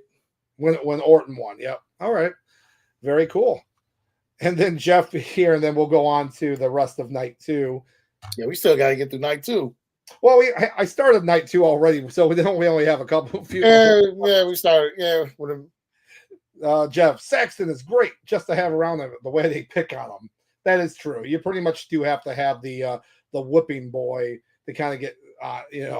Saxton's not terrible. He's not terrible. He's just not my favorite, but he's not. He's actually pretty good. Actually, they had when they showed like the whole FCW stuff, they was talking about like Saxton. Like they talked about like the man could cut promos like nobody else. It's just for some reason, he was just meant to be an announcer. But they said back like when they would go through promo class, Saxton was like head of the class. And that's great to hear, And I'm glad that he's still, he's still working. If the wrestling didn't pan out, it works. Same thing with Corey Graves. I think he's great. He's one of my favorite announcers. Slam Session it's kind of funny about this. So you can literally see on Raw last week when Cody cut his forehead, he crawled in the front of the bus, reached in his pocket, and sliced his head. Now, with that being said, I always say this. WWE, now this might not have been obviously in the ring, but WWE is one of the best when it comes to their camera angles and whoever runs their department on what cameras to show to the public on TV at what time. In wrestling, you have to have that suspension of belief. A guy's taking so long to get up to get hit by someone jumping off the top rope, but your camera angle doesn't show this guy doing it. It shows them the struggle to get to the top rope, and then you hit him with something. Someone get hit with a super kick, but you don't see the other guy until the second you get hit. That's some good camera work. AEW still needs to work on that. AEW is still not as good, or anybody really, about hiding that kind of suspension of belief with the camera work. So, especially when you're watching it on TV like that. Now, when you're blading, or bleeding the hard way like that, or however you're bleeding, it's hard to hide it. It's really hard to kind of hide that because, back in the day, and maybe still now, it would be just the tip of a little razor blade, very small broken tip of it, in the tape of your your wrist. It'd be so small, but that little bit, just one little nick on your forehead, bleeds a lot, but then stops bleeding. Unless you're Ric Flair. Then, especially if you Undertaker would say like if you take a shot, alcohol definitely gets going really good too. And sends the blood, so at that point your head already gets a lot of blood movement anyways. That little bit of blood will bleed out good, give you a nice little crimson mask, and then it seals up. Unless you're Vince McMahon in that Buried Alive match with Undertaker, and he cut way too deep. Way too deep. Yep, he had that blood transfusions afterwards, and a blood transfusion after and stuff. That was rough. But oh yeah, so that's on that. And then we have Jeff here. He has that innocent, smiling face. He's the perfect guy to rip on. Oh, Byron Saxton. We're still yeah, that's a good point. It's a good point. But moving on to where we're finishing up night 2 of WrestleMania, we do have the LA Knight, yeah, versus AJ Styles match. I'm a fan of both. I've liked AJ Styles for years. I think he's a great wrestler. He's pretty much done it all.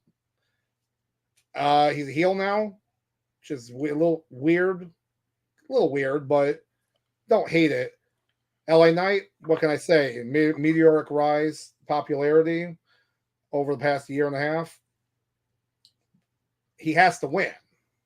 There's not even a question of that.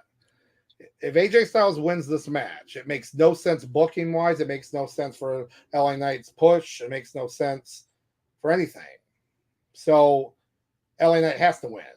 This, however, could turn into a storyline. It could turn into like a tit for tat. LA Knight wins this. AJ Styles wins the rematch. The rubber match happens, so on and so forth. But LA Knight has to win. Yeah, there we go. Yes. Because if he doesn't, the push will just get worse and worse and worse. Because he needs to keep winning it to get into a title picture, for like the U.S. title. Because I honestly thought he was going to be in that U.S. title match. Should have been. But AJ Styles comes back. I don't know. That's what I am. And I like these guys. I love AJ Styles, and LA Knight's great. I really want him to succeed. I guess the best way to summarize how I feel: good match, bad timing. Good idea, bad idea. That's all. Yeah, good idea, bad idea, pretty much. Let's just say LA Knight, face Logan Paul, come away with the U.S. gold. Then maybe he celebrates SmackDown. We're all ecstatic. AJ Styles, one of the cameramen, bashes him in the face with the camera, beats the crap out of him. Then we go into a feud with these two guys and back and forth. At first it's about the title, but then it's about something more. All right. It's not this hard to book, ladies and gentlemen. It's not that hard. Not that. No, not that hard. There we go. I'm just going to keep doing it for everything. But yeah, this one's pretty straightforward, at least to me and all majority of people. But LA Knight goes over, wins. Oh yeah, yeah. That whole crowd doing LA Knight's gonna be nuts. If LA Knight loses, this will be the biggest slap in the face to wrestling fans since Nakamura losing to AJ Styles at WrestleMania. How funny is that? We're talking about another wrestling. Oh my gosh. But so yeah, pretty easy on that one. The other ones, not as much. So the next match we do have is the U.S. title match, the aforementioned one where you have Logan Paul, champion, versus Randy Orton and Kevin Owens. So Kevin Owens, I've mentioned before, one of my favorites. Always a big fan of his. Randy Orton, legend killer, legend in his own right. Logan Paul, the GOAT. Yeah, right. He's got lots of. I see it. He's got lots of cred. That's all I know, right? He's got lots of cred. But yes, this match is going to be. I honestly don't know what's going to happen in this match. I could easily see Logan Paul leaving with this title because of Kevin Owens and Randy Orton fighting each other too much to beat him. You know, Doc, just to piggyback off of what you just said, I thought you was going to see some friction between the two when Logan Paul got away, and the two was like looking at each other in the parking lot. Yep. You just knew at that moment, you was going to feel some type of tension, but it was like, yeah, you got away. All right, let's go back. I was just like, this is a letdown. Okay, but whatever. Yeah. So I honestly don't know what's going to happen with this. Like, I'd love to see Kevin Owens with the championship. That'd be great. And he's the one that's really got the feud with Logan Paul. Like, Randy Orton's not really got a feud with him. Yeah, Elimination Chamber, he RKO'd him in a great spot there, and he kind of beat him. Like, they doesn't really have a feud with him. Not really. It's Kevin Owens he's got the big feud with, where they've jaw-jacked back and forth, and they've continued with that. So, if the way I would see this booked is, Logan Paul does all his stuff, his good moves, the Logan Lariat he comes out with. I think I could see the Logan Lariat go more like this. He does the flip over the ropes, then Kevin Owens just rocks him with the lariat and turns him inside out. And, in a great spot that comes out of nowhere. Oh, no, I got a spot for you, Doc. Logan Lariat. And then it goes straight into the stunner. Oh, okay. All right. Either it'll be stunner or RKO. That's great. They both have to happen in the match. Right? They both got to happen. He gets stunned, he gets RKO'd, and then, I'm not saying at that point who wins, but they both have to happen in the match. That's actually kind of a fun spot now that I think about it. As for the winner, right now, with my gut, it'll probably change Saturday. Kevin Owens. Going right now. Just going with Kevin Owens. It might change Saturday, but Kevin Owens is my boy, and I'm going to go with him for this feud. Randy does not need the title. Doesn't need it. If he gets another title in WWE, it's another world championship.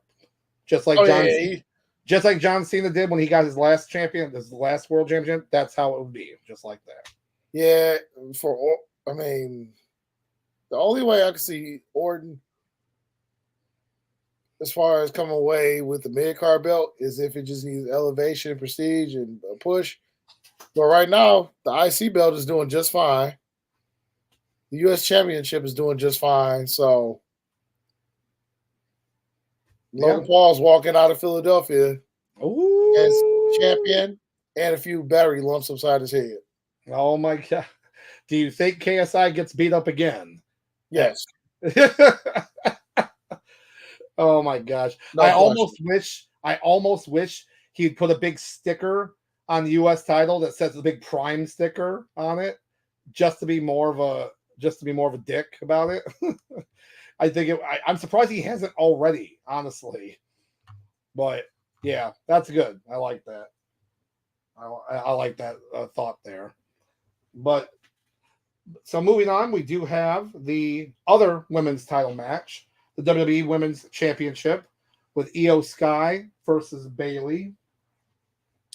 And this one's been a long time coming. It's been the feud itself has been built up for a very long time. We actually saw Io Sky win the championship in Detroit SummerSlam last year. So that was what cashing in Money in the Bank. But what I think has been good about this feud, or how they built the storyline, is that when Damage Control came out and Bayley was like the leader of it, she had all of her chances to face Bianca and kept losing. Clean. Lose. The group became like whatever. And then everyone kept saying, well, Bayley's just going to get kicked out. Just kicked out like that. It's not going to mean much. And well, what they did was they took that kind of they probably took the notes. I say notes, that input, that feedback that people were saying, and said, well, let's build on this, but make it actually more of a impactful moment. So they have her stay in the group. They have them add members. you know, Kari, Io Sky's friend, Kari Sane comes in. I'll be right back, Doc. Oh, okay, no problem. Then you have Kari Sane. Then you have Asuka join. And then slowly they start edging Bailey out. You know, they did great promos where they're like, she's not even on, they're all speaking Japanese and she doesn't know what they're talking about, or she's pretending not to. And they start slowly like pushing her out. They win the women's tag team titles, Kabuki Warriors. And then finally the turn happens when they beat them up. It was smart they left Dakota Kai to let her feel like she was going to help her, just to beat her up too. So it was interesting to see all that happen. And at this point, Bailey has to win, because it would just kind of like the built-up storyline. It's already wrote itself. Bailey has to win, but I kind of had the little razzle dazzle about this. Is that Izzy Marino, the original Bailey girl from NXT and everything?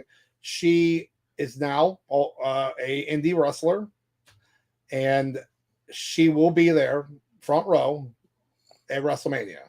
She may or may not interfere in this match, because Bailey has nobody. She has nobody to help her. All the other women are in matches or whatever. That's, to me, or in AEW or just at home. Exactly. So I just feel like something's going to happen with that, and you're going to see the return of the wacky waving inflatable arm flailing tube men in some form or another. I don't know, in some form or another. Oh yeah, hold on.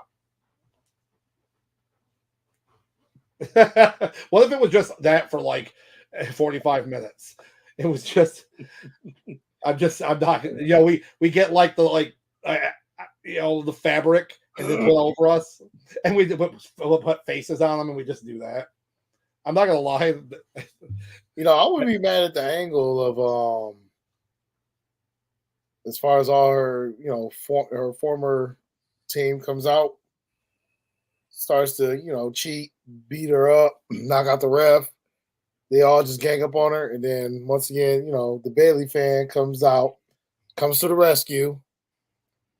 She gets the pin 1, 2, 3, and a full circle moment from 10 years ago.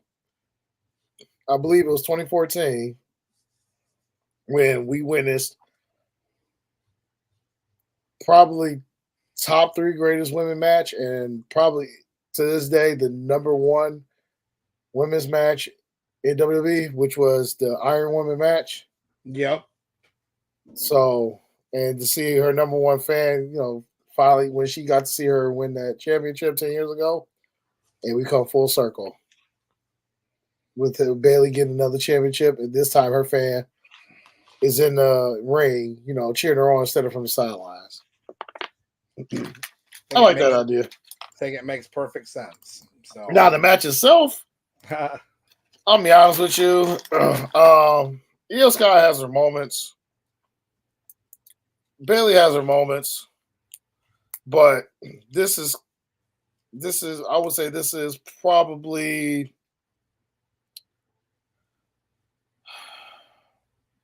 I'll put it this way. The women's world title will be the better match of the two. I'll just put it that way. I could be wrong, but this is where I stand right now. No, it's all good. It's all good. But yeah, I'm saying Bailey wins. So I'll say Bailey wins too. So we got that. But yeah, moving on. We do have the World Heavyweight Championship match where you have Seth Rollins defending against Drew McIntyre. So I would say right now, regardless of how this match goes, the promos and stuff that Drew has done, that CM Punk has done against both of them, all of it's gold. And I can't wait till CM Punk's healthy, because you're going to see some great matches between the 3 of these guys. Especially now that the aforementioned, I told you, Clash at the Castle in Scotland in June. Because, you know, Mr. McIntyre is going to be ready to go. You know he's on the poster, right? He's definitely on the poster. No, he's not on the poster, right? Who's not on the poster? Roman. Roman's not on the poster. You know who's at the forefront of the poster, right? Cody Rhodes. Yeah. Cody Rhodes. Yes. Now that doesn't Things are necessarily mean subject to anything, change. but wait a minute. But getting back to this match, this is a toss-up. I think it's a toss-up. I think Seth could Oh, walk out. Drew's definitely getting the gold. I mean, at this point, I would say this, Doc. If you're wondering if he resigned, he's definitely resigned. Well, yeah, especially if the Clash of the Castle show got made. I mean, come on. But here's my thing. What if he was guaranteed he's going to win the title in the Clash of the Castle as opposed to here? You know? Because I will say this, Doc. Seeing Seth wrestle on yesterday, I have more confidence that this match would be a lot better than I thought it was going to be. I thought this was basically just going to be kind of a Seth fight for his life as Drew dominates him, and somehow Drew does get the championship. Yeah. But now seeing, especially, I don't know what possessed this man to do this, but did you watch the match last night? I did not get a chance to see it. Okay, so at the end, so those on the top turnbuckle just all in, Seth's head. Seth picks up Solo in a powerbomb position and starts walking, and I'm like, my face is damn near like on, stuck to the TV, staring at them knees. I'm like, please, dear Lord, baby Jesus, please do not let neither one of those knees pop again. Because why did he do this? Why did he do that spot is beyond me. Yep. But why are you doing this a week before WrestleMania? Not even a week. We talking literally like 5 days. Yeah. Why are you doing that? Why? Why are you doing that? Don't get me wrong. It was a cool spot. It was impressive. He picked him up, for the powerbomb position and powerbombed him through the table. It was cool. But in my mind, I'm thinking like, why would you do that? Yeah. Why? Oh man. But made through the match. So I do have, faith that, he'll be fine Saturday and he should be fine for Sunday. That's good. So I have more faith. So if you were kind of worried about how Seth was going to be this weekend, however you felt before, it's safe to say that, it's good that it's safe to say that you'll feel better. You feel more confident Mr. Rollins going into this weekend. Gotcha. All right. Yeah, I think so. Even though I said Seth could possibly watch him win, McIntyre, now they want him to get the WrestleMania moment. It's not the main event, but it's damn we're close to the main event and in front of thousands of real fans, So McIntyre, because they want the feud with CM Punk. The CM Punk Seth Rollins feud doesn't need the title. So, I could see CM Punk causing interference because apparently I think he's going to be at ringside during the match. So he'll cause some kind of interference or something. You know what I mean? Right. And then I'll set up for Seth Rollins, CM Punk. But yeah, McIntyre. I'm reversing my choice, and I'm saying that McIntyre makes more sense now. So you're saying unanimous decision?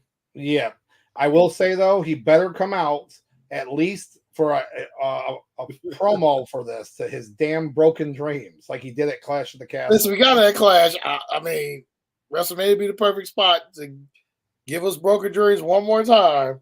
It would be great to hear it again, though. And yeah, you either just do it and doing this promo. They always do promos right before they come out, and it would be perfect, to set up to show the whole feud going. So I'm all for it. But hey, buddy, little producers here staring at me like, "What's up?" What up, Brutus? So we have the main event. The main event of the entire show, of the entire Granddaddy of them all. Forgot McMahon hated hearing Granddaddy because it's made you feel old, apparently. That's the only reason why they stopped saying it. By the way, McMahon hated it. So Even though he was the one that damn near like correct. damn near like created it, Yes, or correct. at least made it like popular. Come here, buddy. Come here, little guy. Oh, kisses. So, what is it that we could say that we haven't already said about this match? That will be happy when it's over. Correct. Cody finishes his story, or does Roman hold the belt until after? Would you say SummerSlam, approximately? All I'm saying is, I believe by the time SummerSlam gets here, Rock will be like 1 week or 10 days past Hogan's record. I'm just saying, ladies and gentlemen. But, okay, once again, ladies and gentlemen, we're going to do a little booking 2020. It's for those who have no idea what I'm talking about. You know how the expression is, hindsight is 2020. If this was going to be like a whole 2-year process, this is how I would have booked this. Obviously Cody coming out saying that he wants to finish this story to make his daddy, proud because his daddy never got to hold, the WWE EF champion, whatever you want to call it nowadays. This is how I would have booked this, Doc. Knowing what we saw last year. I would have had Cody. Obviously, he would have at the Rumble. We still would have gave him number 30. Let's give him number 30. That's fine. But this time, Doc, he doesn't win. Everybody thinks that he's going to win the Rumble, but he doesn't win. So it's almost like, so now the crowd is like, dang, like he had a chance. So now Cody goes through this whole process of, I got to build up prestige. Maybe I wasn't good enough. I got to do better. I got to make Daddy Dusty proud. So now we go through this whole new year and of course, Roman beats whoever at WrestleMania 39, whatever. Maybe he gets a rematch against Drew, whatever. So here we go in this whole year journey now. Because before everybody thought, him coming in 30. Oh yeah, he's basically just kind of shoehorning his way to win the belt. He's going the easy route or whatnot. Okay. So now we got a whole year. So now, Cody's got to win. He's got to build up prestige. So now we finally get back to the Rumble. Now we're at Rumble 2024. He tells the people, like, listen, guys, I know I promised you last year I was going to win. I didn't come through. But this time, it's got to be different. It's going to be different. For you guys, as long as you guys believe in me, I think we got a chance. I know we got a chance. It's always, he goes into this, I know we, whatever. So now, this time, he finally wins the Rumble. And what number did he come in? He came in kind of low, didn't he? Yeah, he was in the middle of the pack, I thought. I don't have it right here, but yeah. Well, let's say to say he came in the middle of the pack. So now we can get behind this more now, right? Because it's not number 30. So we have obviously still people think like, yeah, maybe Cody's got a chance to do it this year. Because last year we thought, number 30, he's going to just ease his way through. Then, he doesn't win the Rumble. So now so he wins the Rumble this time. He goes through all the hardship of getting there. Or, actually, hold on, guys. Let's do this. Cody doesn't win the Rumble again. So now, 2 years in a row, he sits there and he doesn't win. And he just sits there, he cuts the promo, and we're all like, guys, I'm so sorry. He apologized to the fans. He just sits there just like, maybe next year or whatnot. And He looks at the crowd and says, "You know what? I think there is one more chance." And he just sits there like, one more chance. There is a thing called the chamber, the elimination chamber. Ladies and gentlemen, I got to go through hell and back. If that's what it takes to finish this story, my daddy had to go through hell and back against Ric Flair in a cage. When he put my dad through hard times, I got to go through hard times. This is what it's going to take. Okay. Goes to the chamber, finally gets it done. So now we get him versus Roman. And then this is where we are. Now, Doc, imagine that booking. Yeah. 2 failed rumbles, and he finally goes through the cage. We all call it he goes through hard times, and he finally comes out on the other side as no more contender for Roman. I like it. I mean, it works. It works better. Oh, and in the chamber, he's got to deal with Jimmy and Solo. Ah, there you go. Yeah, that's just how I was just thinking about this the other day. Because I imagine that booking versus what we got. Yeah, I mean, right there, it makes you cheer for the underdog, so to speak, in that situation, and that really would make him the super underdog. Because you win in the Rumble doesn't make him the underdog, right? You're the guy to face the champion. So, but by your standard, by your booking, he definitely would be more the underdog. And by theory, the fans would be cheering for him, ready to go. So, yeah, I like it. Unfortunately, they don't listen to us. So they don't ideas, man. We're just armchair bookers. That's all. We give gold. We give so much gold here. Cody Rhodes, though, yeah, he wins. I wish I'd do this as a bet, but I'm not going to do it. But he's going to have to do like 3 of his damn Crossroads finishers to finish him, because he's Rock jokes about being final boss. No, Roman Reigns is like Seth, Gil, Akuma, original M. Bison all rolled into one. So. Yeah, I don't even remember the other final boss. Those are the only ones I can remember. That's enough. Yeah, Sagat. Let's go with the first game. Sagat. Let's go with him. So he was technically the boss of the first Street Fighter. Yeah, Yeah. I was right? Sagat he's the last boss, right? I thought. The first Street Fighter, yeah. So. Yeah, see, there you go. See, deep cut, guys. People don't remember that. Deep cut. Right, but oh hello. So but yeah, so that's gonna have to happen.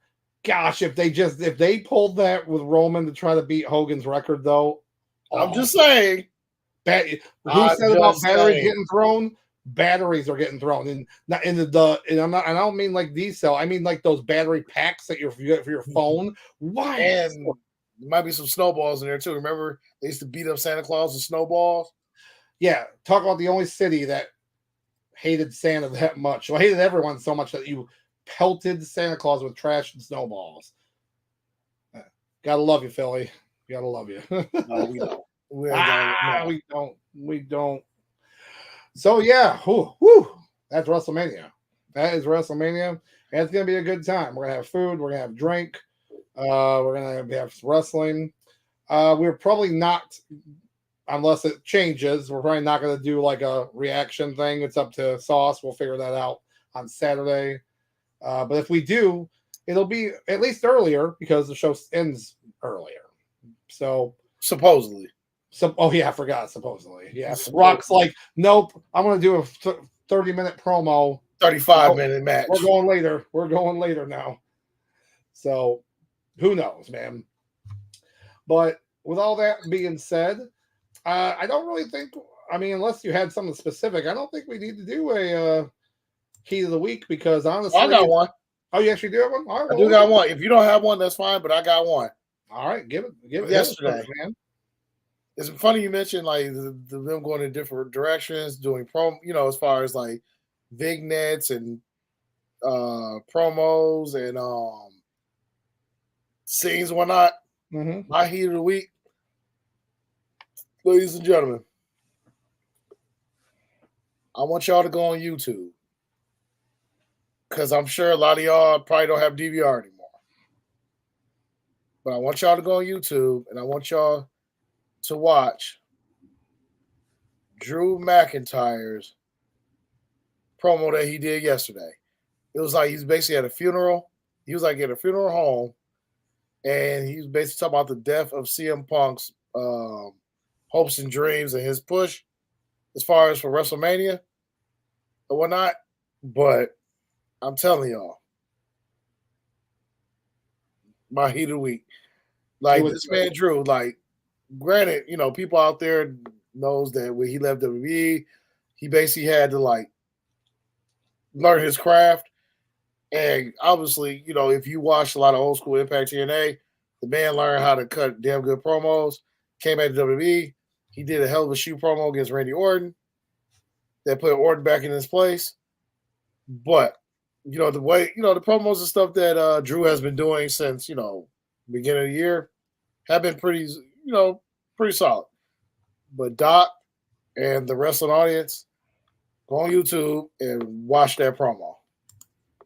Oh, I watched the promo. I didn't get a chance to watch the rest of the show. Okay. I definitely. Also, you've seen it. The promo, yes, the promo was great. Promo okay, was great. But that will be that. That will be my heat of the week. Just watching that, I was just like, Drew McIntyre, you're a national treasure. And with the WWE production, you can see. Well, you've been able to see for the last couple months, they're starting to go in a different direction, like how they're doing things now. Like they're not necessarily going back to the Attitude Era of doing everything backstage, but they're doing stuff outside of the ring, which is what I like. Yes, I agree with that. As for me, yeah, I got tea of the week. It's just the fans, wrestling fans in general. WrestleMania week, there's a lot of wrestling going on, Raw and NXT. You know, even your competitors have wrestling still going on. So, and then lots of indie stuff going on around the same time. A lot of stuff happening in Philadelphia. So it's always WrestleMania week's always a big deal, especially so if you're a wrestling fan, it's huge. Whether you're going to the show, whether you're watching it with your buddies, you're watching at home, you're streaming it just on your phone, you know, or you know you don't watch it at all because either you're working or you're whatever, but you catch highlights of it because there are going to be highlights on everything, especially with The Rock. It'll be on ESPN, it'll be on all the sports networks, it'll be on regardless of the outcome. So that's my heat of the week. But all right, yeah, but yeah, so you know, we got you covered, and I'm really happy about everyone here giving us lots of chats, lots to talk about because we love talking with you guys. Yeah, for sure. But on that note, though, unless you have anything else, Sauce, I think we're going to end it for tonight, and then of course we will give you next week kind of our ideas of what happened. What including the Raw after Mania, which let me tell you right now, can't be worse than last year. Yeah, the old fart is gone. So yep. So can't be worse than last year. I can't wait for that SmackDown after Mania because I'll be there, baby. Yeah, SmackDown's gonna be great because you're gonna have like, you know, stuff happens with Tiffany Stratton, with Jade Cargill, you know, whoever wins the U.S. title, you know, with LA Knight, and then of course, you know, the big thing that no one's talking about is with Cody Rhodes and whatnot if he wins. So yeah, it's gonna be a big week and a half. But yeah, so on that note, we're gonna catch you guys later. And hey, thanks for tuning in. Okay, we always love hearing from you guys. On that note, listen, I hope y'all enjoyed wrestling yesterday. Y'all enjoy wrestling today, and hopefully y'all enjoy wrestling this weekend. All right. Thank you so much, guys.